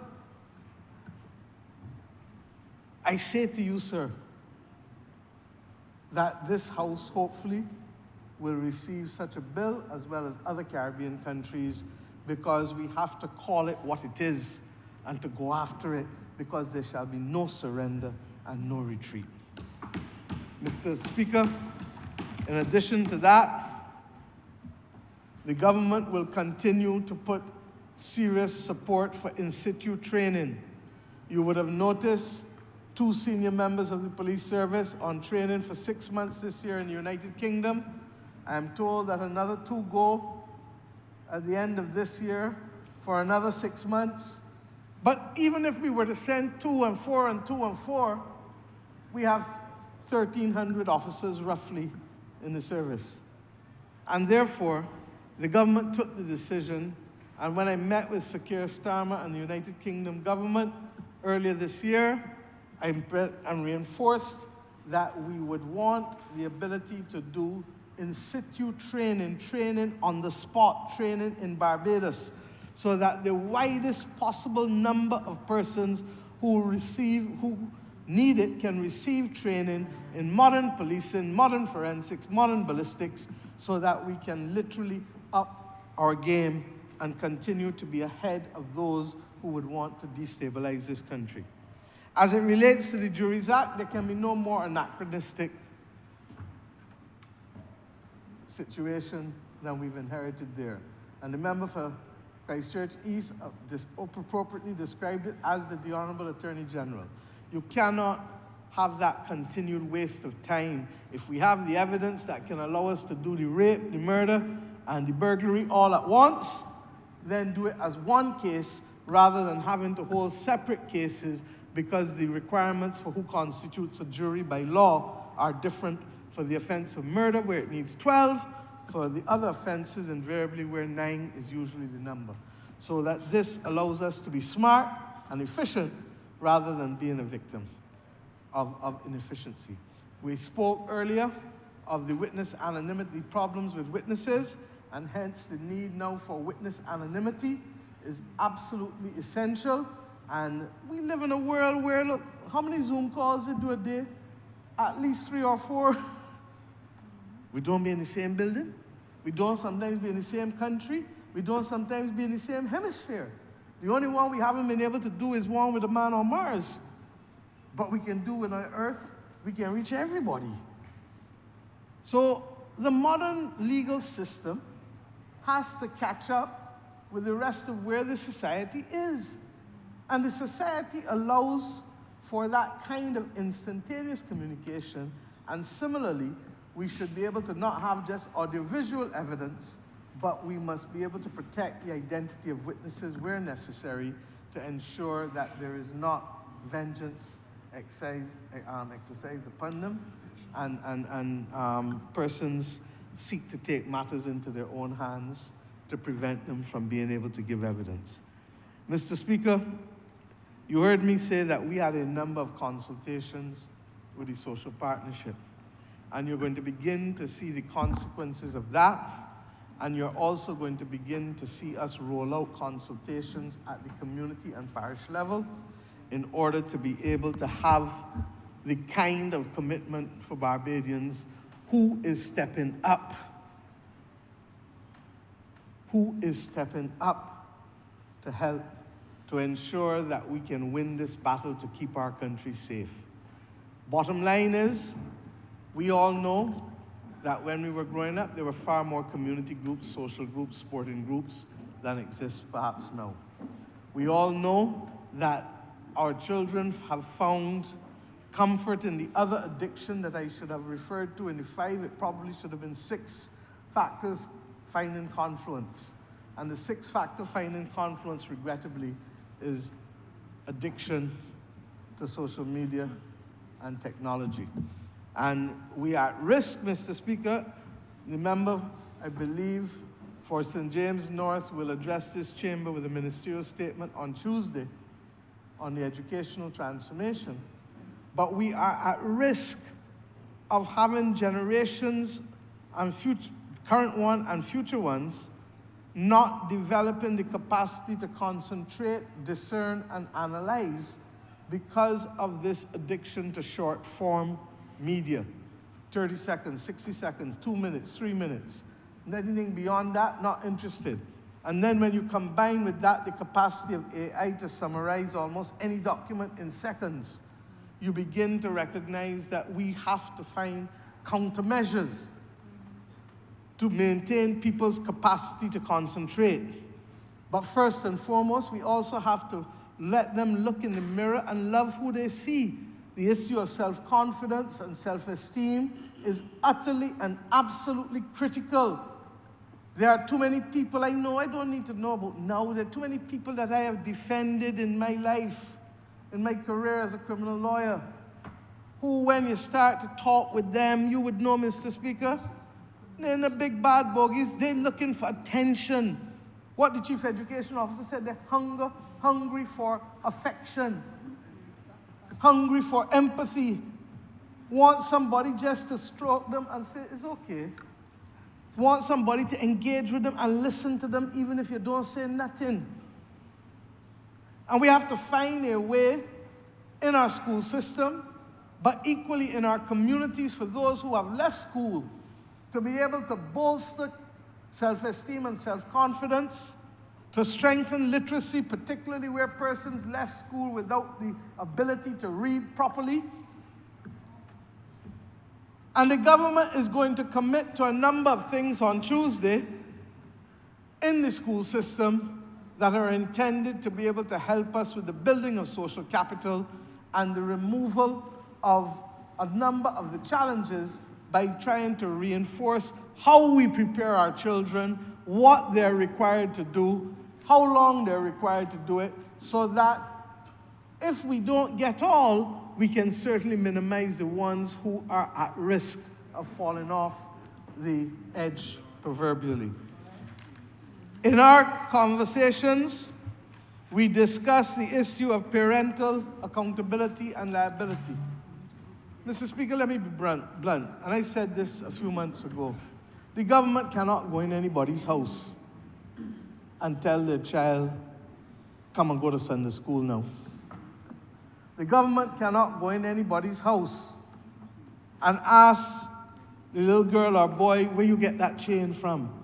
I didn't give it to you. Your grandmother didn't give it to you. The government cannot go in the house anymore either and tell you not to feed the child only corn kernels and macaroni pie, but no vegetables, nowhere to be seen. I am making the simple point that the government, yes, must pass legislation. The government must help fund. The government must help lead. But there are certain basic things that the government cannot replace parents for. The most we can do is to create a system to find other persons who are prepared to play that role in loco parentis, in the place of the parent. That's why we have fostering. That's why we have the child care board and others to support. But the government cannot replace good, solid parenting. And therefore, the country, I believe, is ad idem on the need for greater parental education, greater parental empowerment, but equally holding parents accountable ultimately for their behavior. Punishment will not ever be the first option of this government. The first option is always training and boosting capacity and giving people an opportunity to learn. That's why the Ministry of People Empowerment now has parental coaches and life coaches in the community. Because we accept that in the same way the public health nurses used to go around, certainly when I was a child, and make sure that people were taught how to mix the milk and how to deal, and how to burp the child and how to deal if the child got colic. All of those things, we are going to have to go back out there in communities and help parents, particularly where children are having children and don't have the support of a village to raise those children, to go in there and help them understand. And in some instances, there may be postpartum depression. A woman got 2 children already, 5 years old, 7 years old. The 3rd child come now and she got this depression and nobody in understanding what really going on with the dynamics of these other children in the house and the mother. We need and can do better. And that is why the government also introduced the One Family Initiative. I've said over and over, if we accept that 1 out of every 5 families is below the poverty line, the corollary of that is that 4 out of every 5 is above. And this is a plan and a program that requires not just the government, not just the private sector, not just the labor movement, not just the churches or the mosque or the temples, not just the NGOs, but all of the above, plus the individual households and the individual parents and the individual godparents and the individual grandparents and the individual neighbors. Are we getting the point? That it requires the majority of Barbados. And this country, because it is exceptional, this country, because we have risen to challenges before that have daunted others, has the capacity to rise to the occasion and for us to take care of each other. If every one of us adopts a family who can do so, you buy 2 extra chickens when the week comes, or you buy some sanitary items, or you buy some vegetables. When you carry it to the house as opposed to a food bank, you then have the ability to interact with the family. You have the ability to see that the little boy playing football but ain't got no shoes. And then you say, man, don't worry about that. I can buy him a pair of football shoes the next time I come. He can get next week. Or you see that the little girl needs glasses and nobody has taken her to see and to the optometrist to get her eyes checked. And you say, man, I'm going to call my optometrist and make arrangements for her to go and see him next week. Because that human interaction, I know my people. I know Bajans. And Bajans like to protect people. They like to fight against unfairness and injustice. And if they see somebody suffering, most people in this country will go inside and get whatever little they got and share it, because that is how we know we got through centuries. And I say to us, if I have one complaint against the Ministry of People Empowerment, It is that it has not worked aggressively enough to advertise sufficiently strongly that we are on to our second 1,000 instead of being on our first 1,000. And I say so because I know what this country can do when we band together. This country is exceptional. But we must do it together. I said the Minister of Education will announce a number of measures pertaining to school.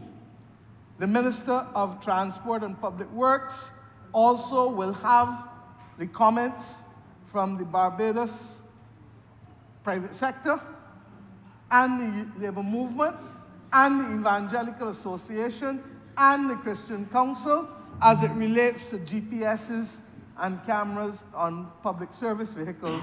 And you may ask why, once again, but it was 2 years ago that at 8 o'clock in the morning at Eagle Hall Crossroad, a man shot through a public service vehicle. It was year before that Van Wyck captured the imagination of the Barbadian public in his bravery. So that we now know that these are not academic things we are talking about. These are tools.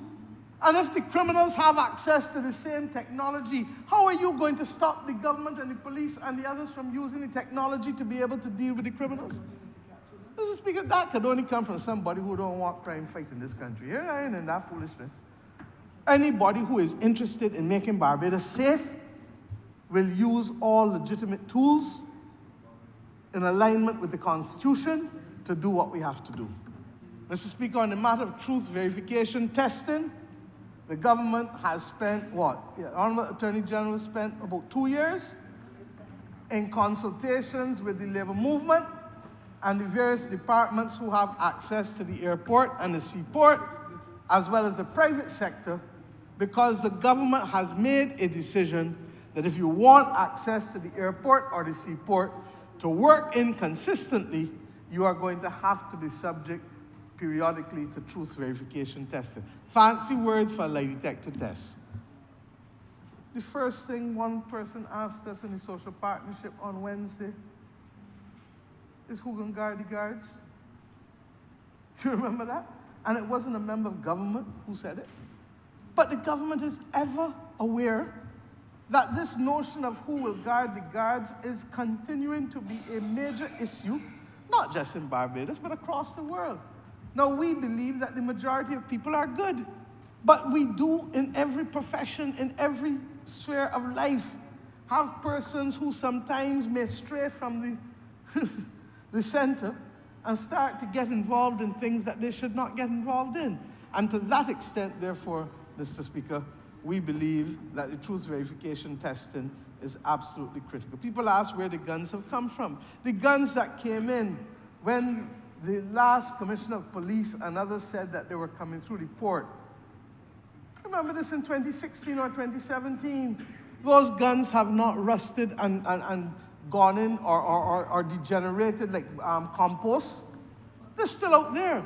And the real problem is not only the guns, but is the ammunition. Because a gun without ammunition cannot propel anything. And therefore, it's a combination of the serious law enforcement effort to be able to constrain and control that. Now, Mr. Speaker, the Honourable Attorney General and the Minister for People Empowerment would have also done a study tour with members of the police with respect to how we start to deal with the issue of gangs and guns again, and have been working closely, I think we mentioned it in the estimates, with CRED, I believe is the name of the entity, that is led by the former Secretary of Education of the United States of America, Mr. Arnie Duncan, who was President Obama's Secretary of Education. And this is supported by a number of NGOs for funding, which allows them to be able to deal, and I will let them at a future occasion, since they were the ones going on the study tour, be able to ensure that we find ways, including immediate engagement, to be able to bring people from that pathway of guns and gangs and violence to one that brings them back into mainstream society, recognizing the error of their ways. It is not simple, because you're also dealing with societies that have not yet perfected how it treats to the marginalized, and the notion that we are dealing with a generation that is different and that typically does not trust, that believes that hypocrisy is a large part of the problem of the institutions with which they deal with. And in fairness, Reverend Eligius Joseph would have presented to the social partnership in a way that allows us to begin to understand that we need to be able to rebuild trust in every institution, from the church to the police to the state to the private sector, employers to the people with whom they work. Let me put it as basic as this. How many times have you heard people say government name? Well, I didn't know what was a government name until I understood the slang of the current generation. We know about Christian names. We know about surnames. But they have now created an alternative, a government name. Because most people are known by their alias and not by their government name. By the same token, there are ways in which people create their own alternatives that we have to be aware of, and to see how our institutions have to adapt in order to be able to include people who feel marginalized and who will not participate in mainstream society to be able to get so. Why is this so important, Mr. Speaker? Barbados is too small. There is nowhere to run. There is nowhere to hide. And if we don't confront this issue and deal with it frontally, we will pay the price. I am old enough to know how every decade, in every decade we have kicked things to the next decade. Remember, for St. John, found the paper that I wrote as minister along with Mr. Richard Carter 30 years ago as Minister of Youth Affairs for the establishment of a National Youth Service. It was kicked to the next decade. In fairness, I believe at some point the last administration, Democratic Labour Party administration, also flirted with it but never brought it fully to the country. It was left unattended. The behavior of PSVs has been kicked from decade to decade to decade to decade to the point now where it is this government trying to bring order to what has really been an unruly and an uncontrollable situation with respect to how people behave on the roads and the extent to which road rage and road rudeness have become common. Littering, recycling, kicked down from decade to decade to decade. Behavior. People started to wake up yesterday, last month, last year. The country needs for us to recognize that we cannot complain about what we have if we are not prepared to do something to change it. Educational transformation, education reform, the children left on the side. Mr. Speaker, it hurt me. I put a reading program in place as a Minister of Education. A member of St. Thomas can tell you. It was removed. And regrettably, it never came back in place until we've just committed to putting it back in place and started it 2 years ago, or 18 months, however long it was. And I say this because when you read the reports from the criminologists, you see common patterns. I am on record this year as saying that I do not believe that any child should be superannuated at 16 and sent out in the middle of a school year. And when I got the records, there were too many. But more importantly, there were a few instances of people at 15 and 14. Mr. Speaker, as Minister of Education, I brought the framework in here for the creation of the Edna Nichols School. It was always intended only to be part one of a two-phase solution. And I've asked the social partnership again, the second part of that two-phase solution must be a residential facility that can take those children who are too much for the family to handle, either by the family's admission or by the requirement that the chief education officer working with the child care board go before a court and say, look, let us help this family stop this child from going down this particular place. In all of these instances, this government chooses empathy and training as a first measure. But do not get tied up, because if the empathy and the training do not work, then the law must be applied and enforcement will be followed. And we have been fair. And why? Because the majority of citizens of this country are law-abiding and deserve to live in an environment of peace.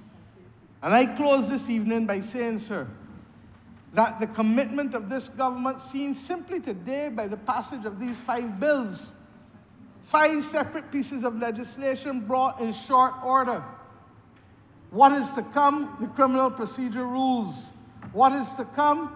Other pieces of legislation. And we have asked for a review of the anti-gang legislation as well, because unless that creates new offenses and unless it has a high enough threshold, it does not advance us. And therefore, the Honourable Attorney General is doing his research as to where and how it has worked in the region and what new offenses are created that do not now exist at law, as you know, Mr. Speaker. Because the other thing is that we have not traditionally been good at the charging of what we know as the inchoate offenses, the accessories to a crime, the conspiracy, all of the things that previously would not have been there. So that, please, Barbados, know that this government will not rest until there is stability. We cannot promise the removal of all crime, even though we shall work towards it, because we know it is unrealistic. But we do believe that we can make substantial progress in making our communities safer. And I want to thank all of those young people who participated in the Prime Minister's Cup last year. And we made it clear, do not have any gun violence out there on the fields, because the very things that are bringing opportunity to your friends and family will stop if gun violence is out there. And you are therefore only hurting those who need help the most. And we had an incident-free Prime Minister's Cup over the course of the 3-4 months. I have no ability to look into the future, but I say simply to those involved again, if we did it once, we can do it twice.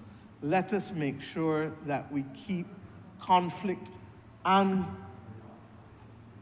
acts of violence away from these public spaces, because there are a few people who are waiting to say, you shouldn't hold it. I tell you, don't hold it. Don't trust them, young people. And Mr. Speaker, you have to be able to give people a chance.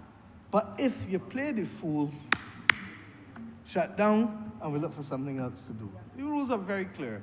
So we stay good, we continue with all of the events and opportunities. We step on the crease, umpire puts up the finger, and you're out. So I look forward to our being able to build out the social capital necessary, to work with the law enforcement, to remind Barbadians that the police, even in the face of wireless intercept, the strongest evidence still is always human intelligence. And that the police are our friends. In the instances where things have happened that are untoward, they will account for that. But in everything, you may find 1 or 2 bad apples, but the majority of them are doing well and must be encouraged to continue doing well. The fact that in almost every instance the police are able to find the people and charge the people has also been a good sign. But the remaining large part of the battle is not only law enforcement, it is in every household. every grandmother, every mother, every father, every grandfather, every brother, every sister, because guns don't walk on their own. They have to be hidden. They have to be moved. And if you see something, we say something in order to protect the people who you love. Because the way that karma works is that the persons who we least expect to be injured or to be victims end up being innocently affected because of foolishness and recklessness on the part of others, who then come the morning after and say, I didn't think, or I shoulda, or I coulda, or I woulda. Replace a shoulda, a woulda, a coulda by just simply doing right. And if you see wrong, say something, and let us keep this country safe. I look forward to the majority of Barbadians stepping up to the plate, and I give you the assurance, we shall not rest, for there shall be no surrender and no retreat against this battle of crime in our society. I thank you.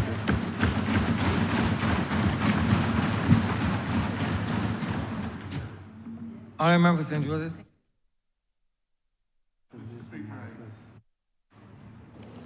Mr. Speaker, I think that we've had the benefit of a fair and accurate statement of the government's position on all of these matters. We have gone through them in some detail.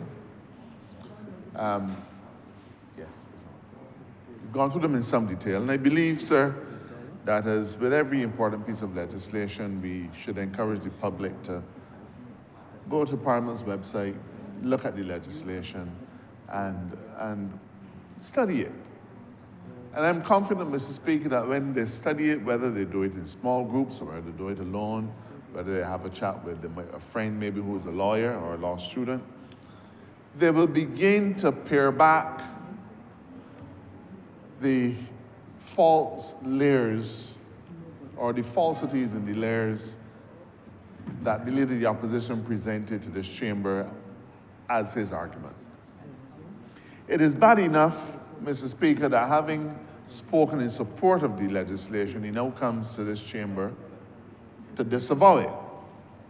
But what is the biggest misfortune is the fact that he has sought to stir up distrust, that he sought to suggest that there's a malicious intent behind this legislation, that he dares to suggest or to argue in the face of the Barbadian public that this administration is doing nothing more than trying to pass a piece of legislation so that as a government we can peer into their personal business, so that we could try to find out what they're thinking. He is suggesting that we intend to use this legislation as a political tool. But that is a form of intellectual dishonesty, because having read the legislation, as I have no doubt that he did, he would understand that before a search warrant can be issued, before a warrant for interception of communications can be issued, that several things must be exhibited and established with the court. You have to say who you are going to be into, whose communication you're going to intercept. You have to state what is the criminal offense that you are going to be investigating.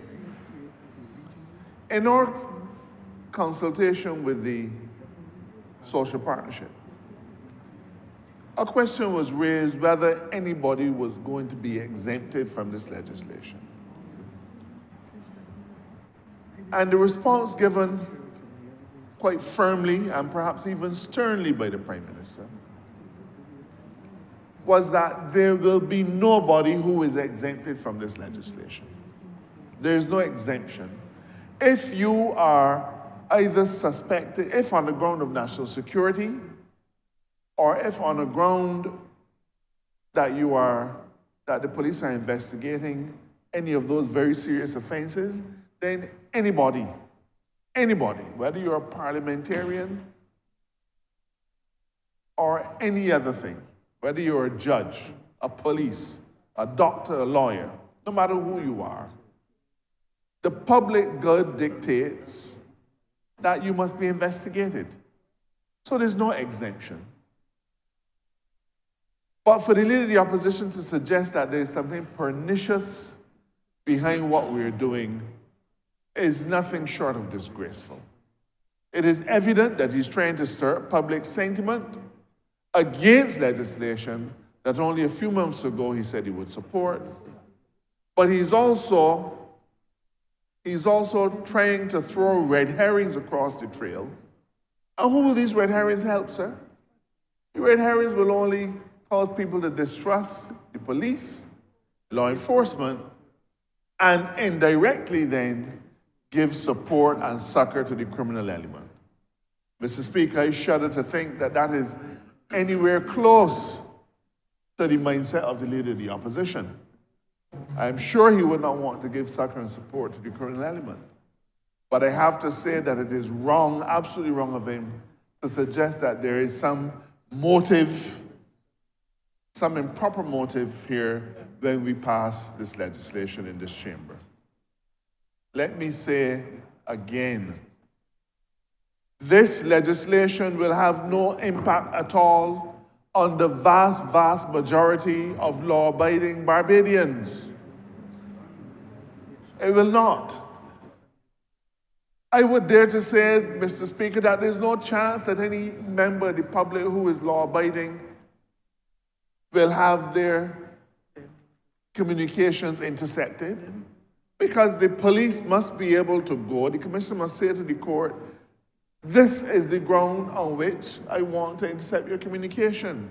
You are either suspected of being involved in a serious criminal offense, likely to be involved in a serious criminal offense. Those are the situations, sir. That does not put the average citizen at risk. But what is more important, Mr. Speaker, and it's important that I reiterate this in my closing arguments, these documents the application has to be made to the Chief Justice or such as the judges he may nominate. So the risk of using interception of communications for nefarious needs was greater or will be greater without this legislation than when we pass this legislation. Because this legislation requires that the authorities, the law enforcement authorities, go and upfront frankly say to the Commissioner of Police, this is what we want to do. This is who it impacts. But more importantly, they have to convince the judge that the other ordinary methods are not likely to work or are dangerous, would be dangerous for them to operate in. So in fact, Mr. Speaker, rather than having a casual, cavalier, laissez-faire approach to this, the requirements are in fact quite stringent. The Barbadian public has no need to fear the impact of this bill. I have no fear of it. I do not believe any of my cabinet colleagues have any fear of it, because we understand clearly who it is intended to go after. Mr. Speaker, I've said many times in this debate that we've come late to the dance. We've come late to the dance. This legislation and its sister pieces of legislation, sorry, let me put it another way. The legislation enacted in those other countries have yielded significant results. We've done our research, and in none of those countries is there a murmur of anybody trying to use so-called wiretapping legislation for political gain. We've never done it, and we are not about that, sir. The transparency is there. The monitoring is there. And the Prime Minister has announced that we will, before we rise this evening, make the amendment that seems so important to the leader of the opposition. And we will say that the President will appoint them. The President will set the rates. The President will do all those things without the need to consult with us. And the reason we can say so immediately, without any debate, without any rancor, The reason we are willing and able to make this concession is because we understand that the monitoring process, the monitoring authority, operates ex post facto. The monitoring authority is not able to send anybody to go and get a warrant. The monitoring authority is not able to give anybody a warrant. The monitoring authority has a single role, and that is to investigate the use of wiretapping, interception of communications, to determine if its use is consistent with the law. And that is a role that is shared by both the judge of the High Court, because as I mentioned earlier, reports have to be submitted, and it is also the role of the monitoring committee. I certainly was comfortable with the way the legislation was drafted, but if it gives Leader of the Opposition any comfort, we've said, no problem. Takes nothing off of us to make this concession, to make you comfortable. Okay? So the President will be able to make the appointments, but we still maintain, we can't tell the President who to appoint, but the important thing is that the widest net possible must be capable of being cast. And therefore, the capacity of the President to appoint eminent individuals from across the region is something that we think is key and critical, and in itself ought to have given the Leader of the Opposition sufficient satisfaction that there was absolutely no risk of the monitoring authority getting into the weeds. Their job is to look at the search warrants, the interception warrants that have already been granted. They're not there at the early stage at all. For the most part, they will come at the end and just need to look to see whether the law has been abused. Mr. Speaker, I am pleased to be able to move this entire suite of legislation. We have to make a few amendments. We've just indicated one. There are one or two others that are typos. But I believe that these legislative pieces will help to put the criminal justice system in Barbados on a firmer footing.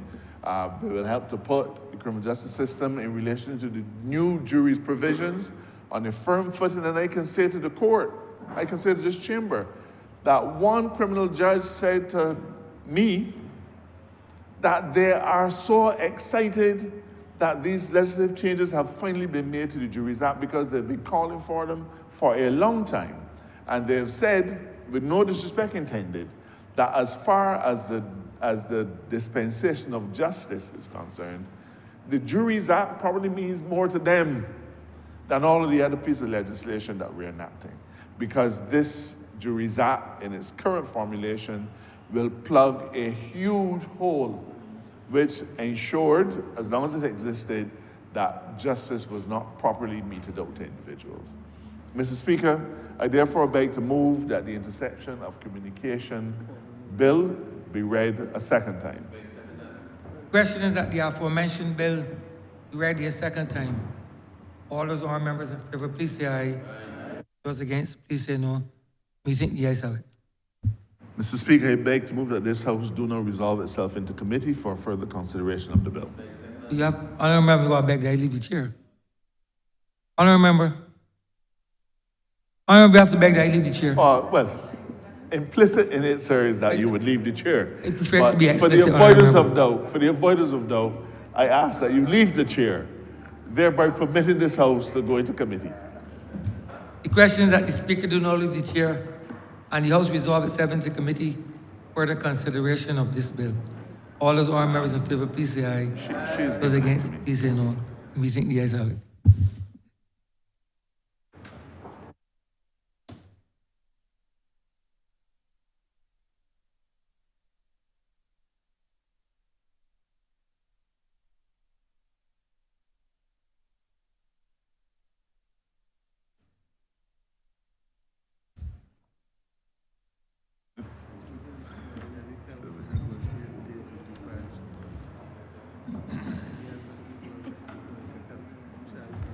This Honourable House is now in committee.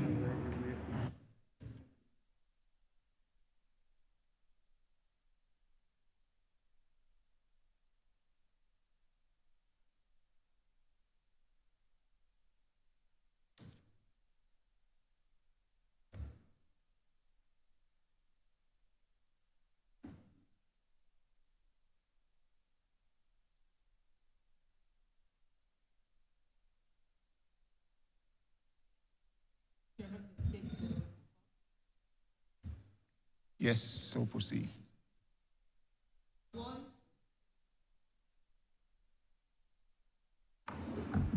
Mr. Chairman, I beg to move that that part 1 stand part. The question is that part 1, clauses 1 to 4 stand part. All honorable members in favor, say aye. Honorable members against, say no. Methinks the ayes have it.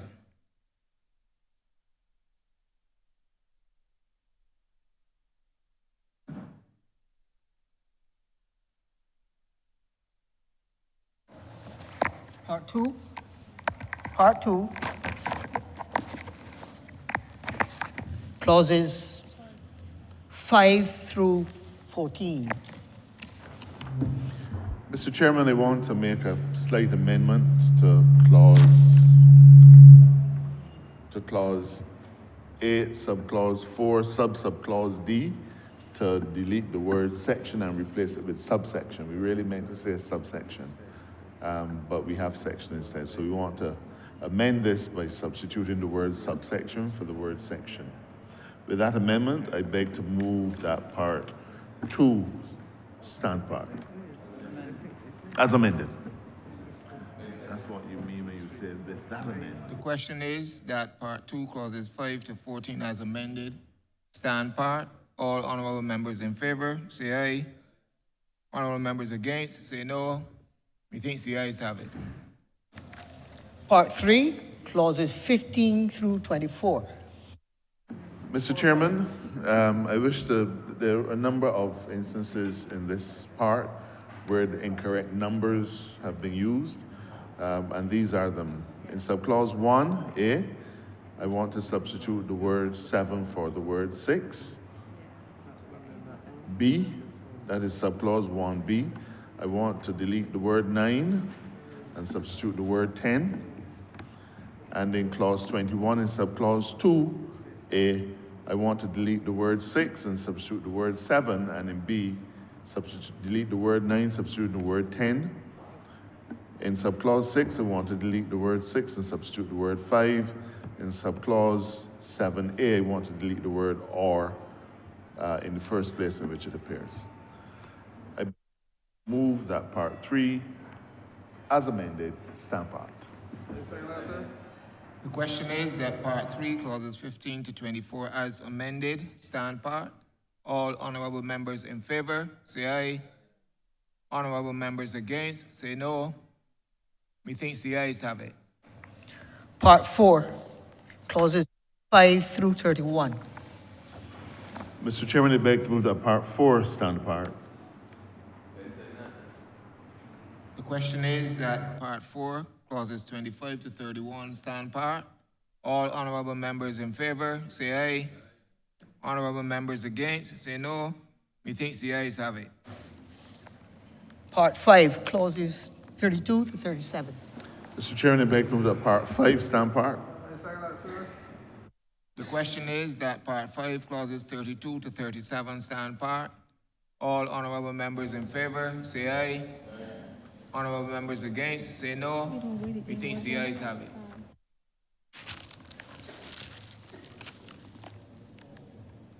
The first schedule.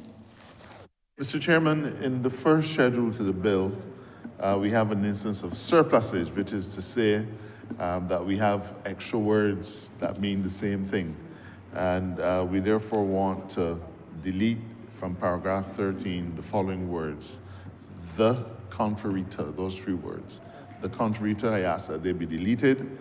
And with that amendment, I beg to move that the first schedule be the schedule to the bill. The question is that the first schedule as amended be the first schedule to the bill. All honorable members in favor, say aye. Honorable members against, say no. Methinks the ayes have it. Second schedule.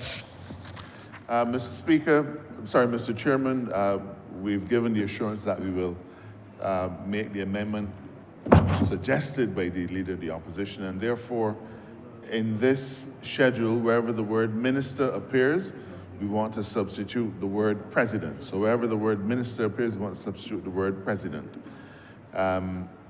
In paragraph 1(2) of the second schedule, we want to delete the words retired judge referred to under subparagraph 1 and simply say commissioner. And in paragraph 7, we have a numbering issue again. We want to delete 7A. In subparagraph 2, the words paragraph 6, 7(1), and substitute the words subparagraph 1 or paragraph 6. And further, in 7B, in subparagraph 3, delete the words paragraph 6 or 671 and substitute the words subparagraph 1 or paragraph 6. I beg, therefore, to move that the second schedule stand part as amended. The question is that the second schedule as amended stand part. All honorable members in favor, say aye. Honorable members against, say no. Methinks the ayes have it. Report. That you do now report His Honor the Speaker the passing of one bill in committee. The question is that I do not report to His Honor the Speaker the passing of one bill in committee. All honorable members in favor, say aye. Honorable members against, say no. Methinks the ayes have it.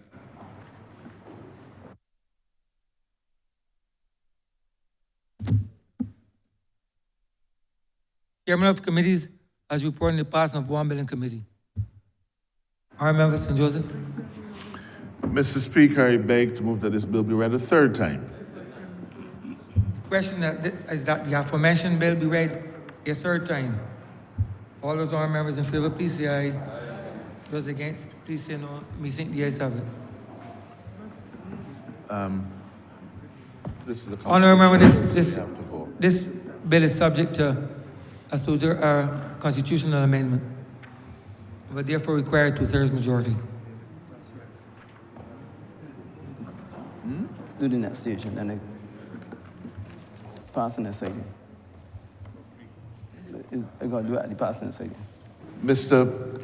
Speaker, I beg that this bill be passed and cited as the Intersection of Communications Act 2025. Yeah. Yes, ma'am. Honourable member, you know this will be put to a vote. Yes, ma'am.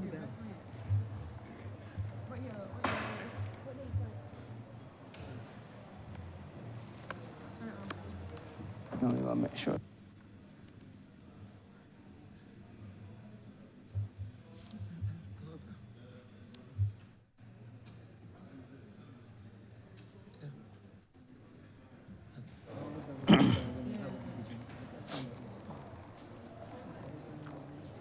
Ms. Motley? Ms. Bradshaw? Aye. Mr. Marshall? Aye. Mr. Simmons? Aye. Dr. Duguid? Aye. Mr. Sutherland? Aye. Ms. Husbands? Aye. Mr. Abrams? Aye. Mr. Weir? Aye. Mr. Ford? Mr. Griffith? Aye. Mr. Jordan? Aye. Mr. Humphrey? Aye. Mr. Strong? Aye. Mr. Goodinadju? Aye. Ms. McConney? Aye.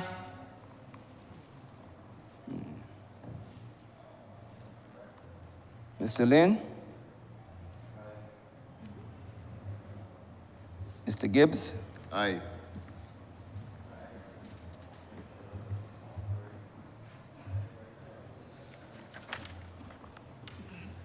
Ms. Moore?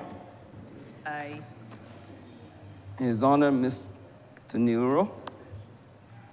Ms. Ford? Aye. Mr. Blackman? Aye. Mr. Davison? Ishmael, sorry. Aye.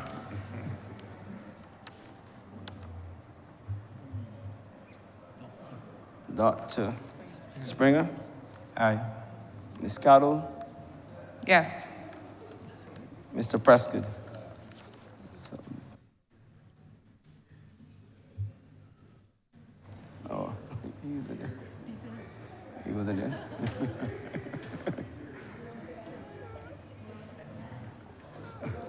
Mr. Phillips? Hey.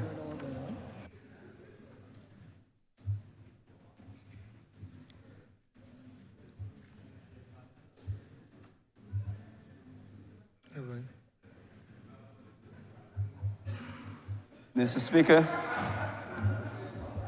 27 honorable members voted. 27 honorable members voted in favor of the bill. There were no noes or abstention. This therefore satisfies the 2/3 threshold under the Constitution.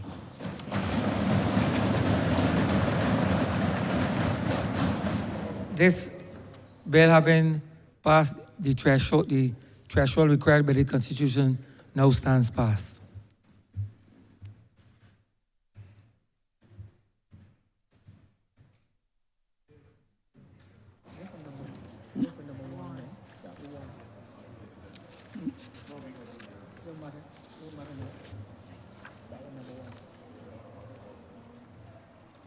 Mr. Speaker, order number 1, in the name of the Honourable Attorney General, to move the second reading of the Firearms Amendment Bill 2025. Honourable Member for St. Joseph.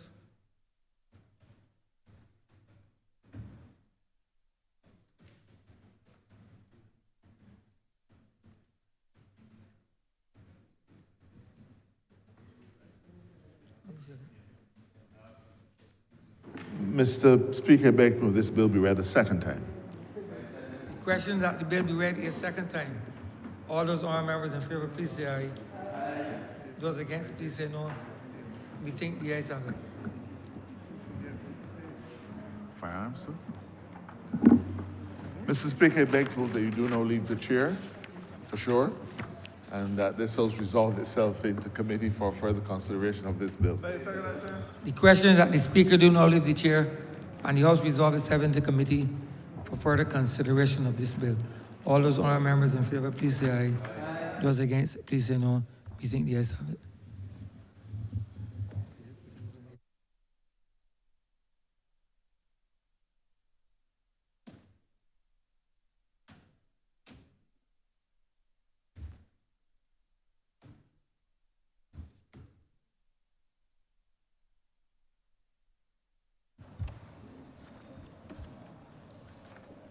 This House is now in committee. Clause 1. Mr. Chairman, I beg to move that Clause 1 stand part.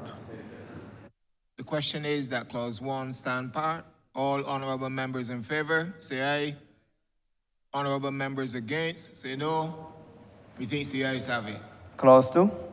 Mr. Chairman, I beg to move that Clause 2 stand part. The question is that Clause 2 stand part. All honourable members in favor, say aye. Honourable members against, say no. Methinks the ayes have it. Mr. Chairman, I beg to move that Clause 3 stand part. The question is that Clause 3 stand part. All honourable members in favor, say aye. Honourable members against, say no. Methinks the ayes have it. Mr. Chairman, I beg to move that you do now leave the chair and report to His Honour the Speaker the passing of one bill in committee. The question is that I do now report to His Honour the Speaker the passing of one bill in committee. All honourable members in favour, say aye. Honourable members against, say no. Methinks the ayes have it.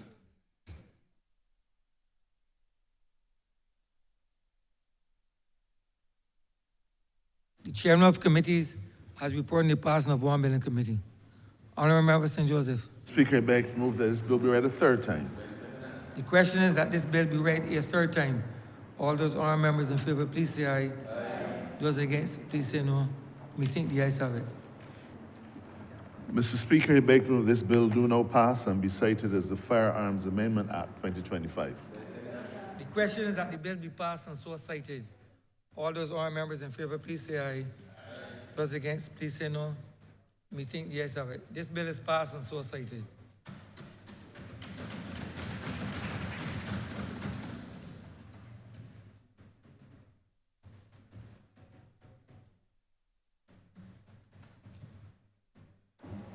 Order number 2, sir. In the name of the Honourable Attorney General, to move the second reading of the Criminal Proceedings Witness Anonymity Bill 2025. Honourable Member for St. Joseph. Mr. Speaker, I beg to move that this bill be read a second time.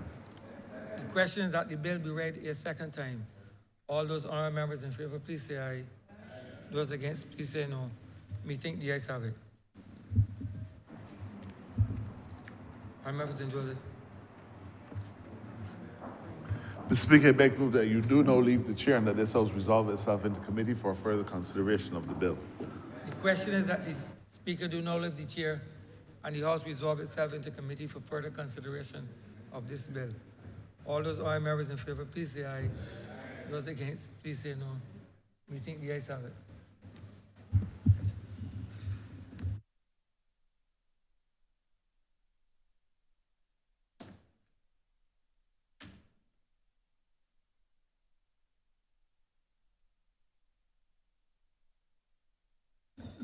This Honourable House is now in committee.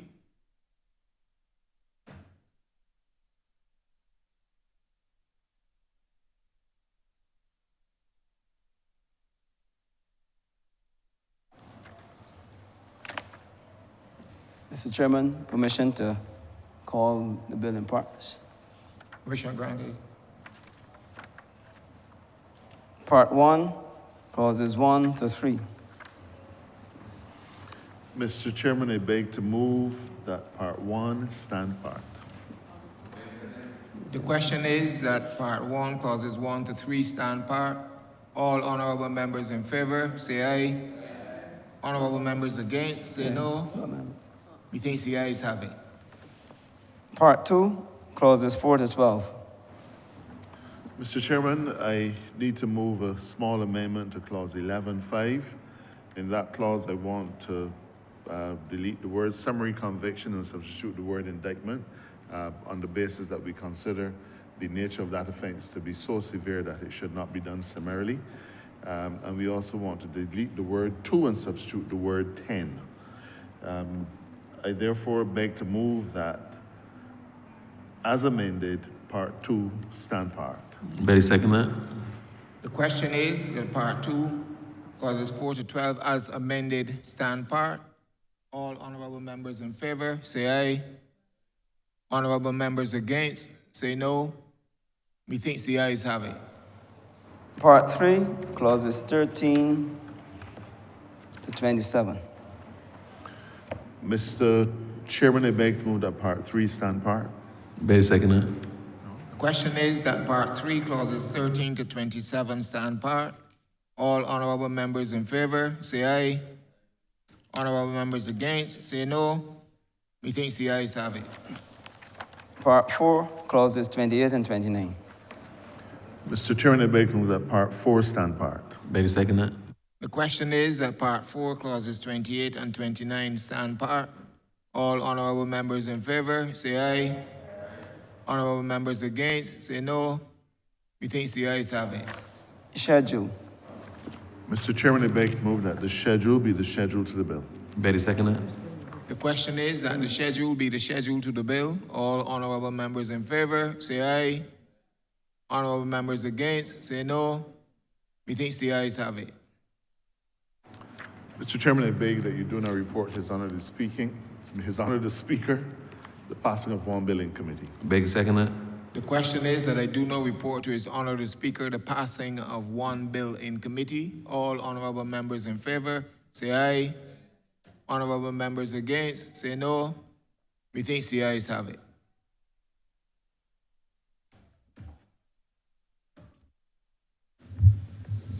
The chairman of committees has reported the passing of one bill with amendments in committee. Mr. Speaker, I beg to move that this bill be read a third time. Very second that. The question is that this bill be read a third time. All those honourable members in favour, please say aye. Those against, please say no. We think the ayes have it. Mr. Speaker, I beg to move that this bill do not pass and be cited as the Criminal Proceedings Witness Anonymity Act 2025. Very second that. The question is that this bill be passed and so cited. All those honourable members in favour, please say aye. Those against, please say no. We think the ayes have it. This bill is passed and so cited. Order number 3, sir. In the name of the Honourable Attorney General, to move the second reading of the Police Amendment Bill 2025. Honourable Member for St. Joseph. Second that. The question is that this bill be read a second time. All those honourable members in favour, please say aye. Those against, please say no. We think the ayes have it.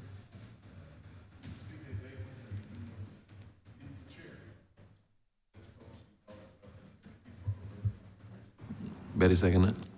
The question is that the Speaker do not leave the chair and the House resolve itself into committee for further consideration of this bill. All those honourable members in favour, please say aye. Mr. Speaker, I mic was apologize. off. It appears as though my microphone was off. I think I've stood on my foot too many times for the day. I beg to move for the record that this bill be read a second time. I beg to second that with my The microphone question on is as that the well. bill be ready a second time. All those honourable members in favour, please say aye. Those against, please say no. We think the ayes have it.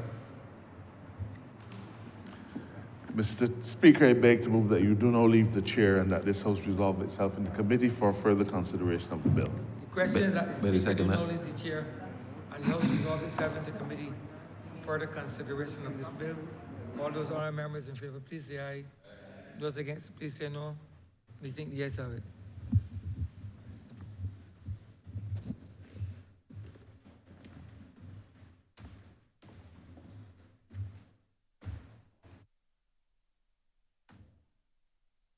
This Honourable House is now in committee. Mr. Chairman, permission is sought once again to call in groups of clauses, please. Permission so granted. Clauses 1 to 10. Mr. Chairman, I beg to move that clauses 1 to 10 stand part. You better second that. The question is that clauses 1 to 10 stand part. All honourable members in favour, say aye. Honourable members against, say no. Methinks the ayes have it. Clauses 11 to 15. Mr. Chairman, I beg to move that clauses 11 to 15 stand part. Better second that. The question is that clauses 11 to 15 stand part. All honourable members in favour, say aye. Honourable members against, say no. Methinks the ayes have it. Clauses 16 to 25. Mr. Chairman, I beg to move that clauses 16 to 25 stand part. Better second that. The question is that clauses 16 to 25 stand part. All honourable members in favour, say aye. Honourable members against, say no. Methinks the ayes have it. Clauses 26 to 32. Mr. Chairman, I beg to move that clauses 26 to 32 stand part. Better second that. The question is that clauses 26 to 32 stand part. All honourable members in favour, say aye. Honourable members against, we say no. Methinks the ayes have it. First schedule. Mr. Chairman, I need to move a slight amendment to the first schedule to the bill. In error, we didn't make it clear that it was either you swear by Almighty God or you solemnly and sincerely affirm. We had the word "and" in there instead of "or," and that occurs in both Form A and Form B. So in Form A, I am moving that the words "do swear by Almighty God" and "do hereby solemnly and sincerely affirm" be deleted, and that we substitute the words "swear by Almighty God" or "solemnly and sincerely affirm." And I ask that the same amendment be made in Form B, but for the record, that we delete the words "do hereby swear by Almighty God" and "do hereby solemnly and sincerely affirm," and substitute, therefore, the words "swear by Almighty God" or "solemnly and sincerely affirm." I therefore beg to move that the first schedule, as amended, be the first schedule to the bill. Better second that. The question is that the first schedule as amended be the first schedule of the bill. All honourable members in favour, say aye. Honourable members against, say no. Methinks the ayes have it. Second schedule. Mr. Chairman, I beg to move that the second schedule be the schedule to the bill. To the second schedule to the bill. The question is that the second schedule be the second schedule to the bill. All honourable members in favour, say aye. Honourable members against, say no. Methinks the ayes have it. Come in.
No leave the chair. Sorry, that you do not report his honor the speaker the passing of one bill in committee. The question is that I do not report to His Honor the Speaker the passing of one bill in committee. All honorable members in favor, say aye. Honorable members against, say no. Methinks the ayes have it.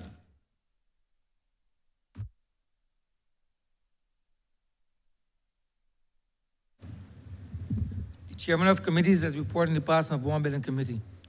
Honourable member for St. Joseph. Mr. Speaker, I beg to move that this bill be read a third time. Very sick. Question is that this bill be read a third time. All those honourable members in favor, please say aye. Those against, please say no. We think the ayes have it. Beg to move that this bill do now pass and be cited as the Police Amendment Act 2025.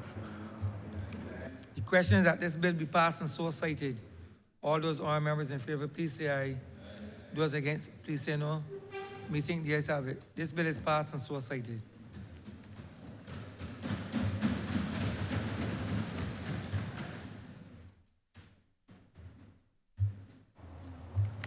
Order number 5, sir. In the name of the Honourable Attorney General, to move the second reading of the Jury's Bill 2025. Honourable member for St. Joseph. Mr. Speaker, I beg to move that this bill be read a second time. The question is that the bill be read a second time. All those honourable members in favor, please say aye. Those against, please say no. We think the ayes have it.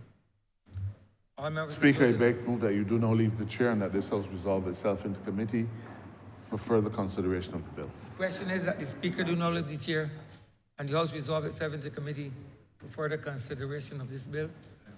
All those honourable members in favor, please say aye. Those against, please say no. We think the ayes have it.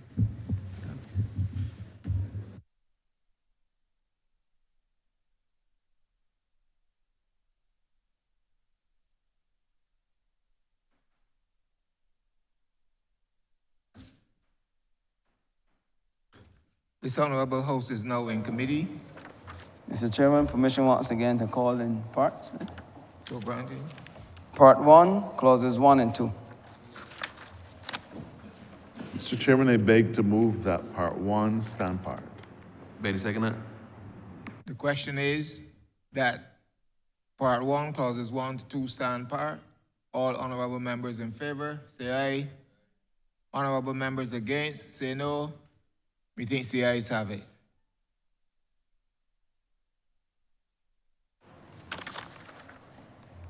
Part 2, clauses 3 to 6. Mr. Chairman, I beg to move that Part 2 stand part. Very second that. The question is that Part 2, clauses 3 to 6 stand part. All honorable members in favor, say aye. Honorable members against, say no. Methinks the ayes have it. Part 3, clauses 7 to 11. Mr. Chairman, I beg to move that Part 3 stand part. The question is that Part 3, clauses 7 to 11 stand part. All honorable members in favor, say aye. Honorable members against, please say no. Methinks the ayes have it. Part 4, clauses 12 to 16. Mr. Chairman, I beg to move that Part 4 stand part. The question is that Part 4, clauses 12 to 16 stand part. All honorable members in favor, say aye. Honorable members against, say no. Methinks the ayes have it. Part 5, clauses 17 to 23. Mr. Chairman, I beg to move that Part 5 stand part. The question is that Part 5, clauses 17 to 23 stand part. All honorable members in favor, say aye. Honorable members against, say no. Methinks the ayes have it. Part 6, clauses 24 to 28. Mr. Chairman, I beg to move that Part 6 stand part. The question is that Part 6, clauses 24 to 28 stand part. All honorable members in favor, say aye. Honorable members against, say no. Methinks the ayes have it. Part 7, clauses 29 to 36. Mr. Chairman, I beg to move that Part 7 stand part. Very second that. The question is that Part 7, clauses 29 to 36, stand part. All honorable members in favor, say aye. Honorable members against, say no. Methinks the ayes have it. Part 8, clauses 37 to 45. Mr. Chairman, I beg to move that Part 8 stand part. Ready, second that? The question is that Part 8, clauses 37 to 45, stand part. All honorable members in favor, say aye. Honorable members against, say no. Methinks the ayes have it. Schedule.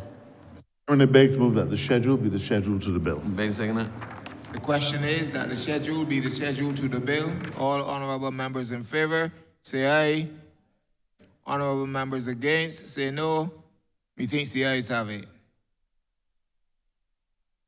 I beg to move that you do not report to His Honor the Speaker the passing of one bill in committee. Ready, second that? The question is that I do not report to His Honor the Speaker the passing of one bill in committee. All honorable members in favor, say aye. Honorable members against, say no. Methinks the ayes have it.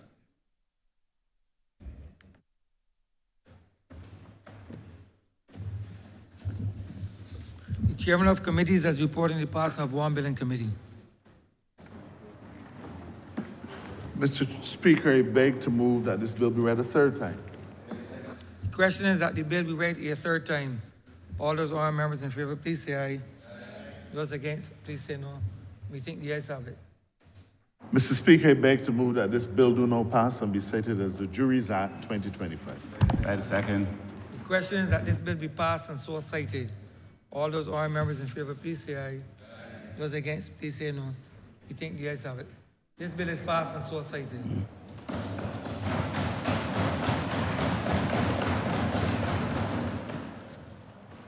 You've heard the papers, sir.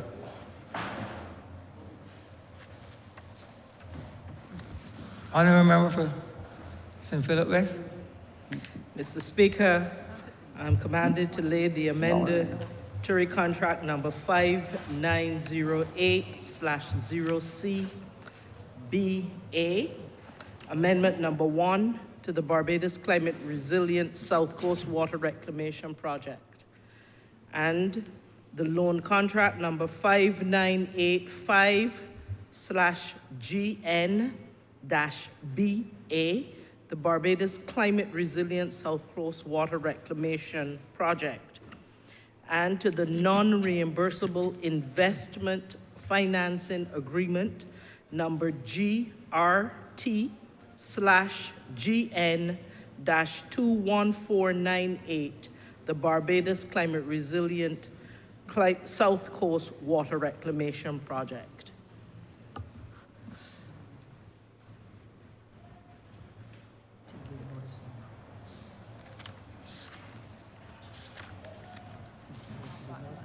Recommittal government notices, sir. Honorable Leader of Government Business. Thank you, Mr. Speaker. I beg to give notice of the Barbados Citizenship Bill 2025 and the Immigration Bill 2025.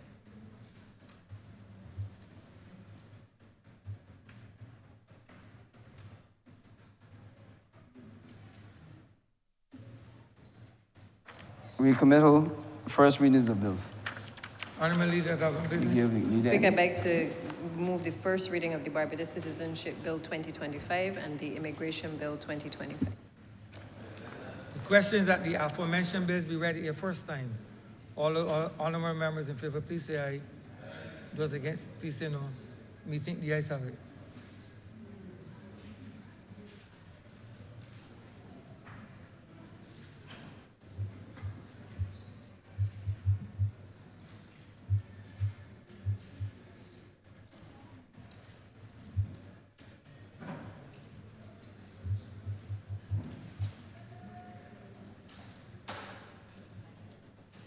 Yeah. Friday. It's Friday, forget? It's Friday night. It's Friday.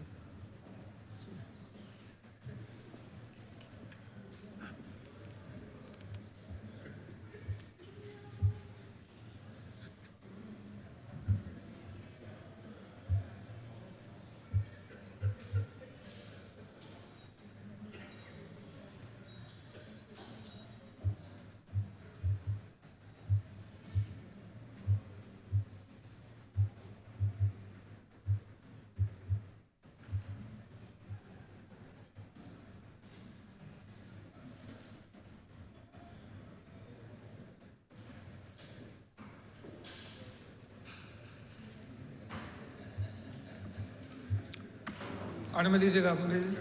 Speaker, I beg to move the first reading of the Barbados Tourism Product Authority Repeal, Transfer of Assets and Liabilities Act 2025. Why is this the act? Act? It's not. Bill 2025 and the Tourism Accommodation Bill 2025. Question that the aforementioned bills be read a first time. All those honourable members in favor, please say aye. Those against, please say no. Me think the ayes have it.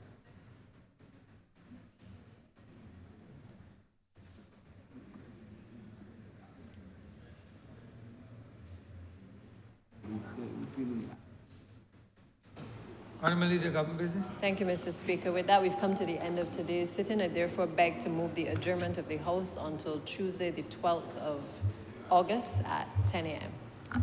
May the second. The question is that this honourable chamber be adjourned until Tuesday, the 12th day of August, 2025 at 10 a.m. in the forenoon. All those honourable members in favor, please say aye. Those against, please say no. Me think the ayes have it. This honourable chamber stands adjourned until Tuesday, the 12th day of August, 2025 at 10 a.m. in the forenoon.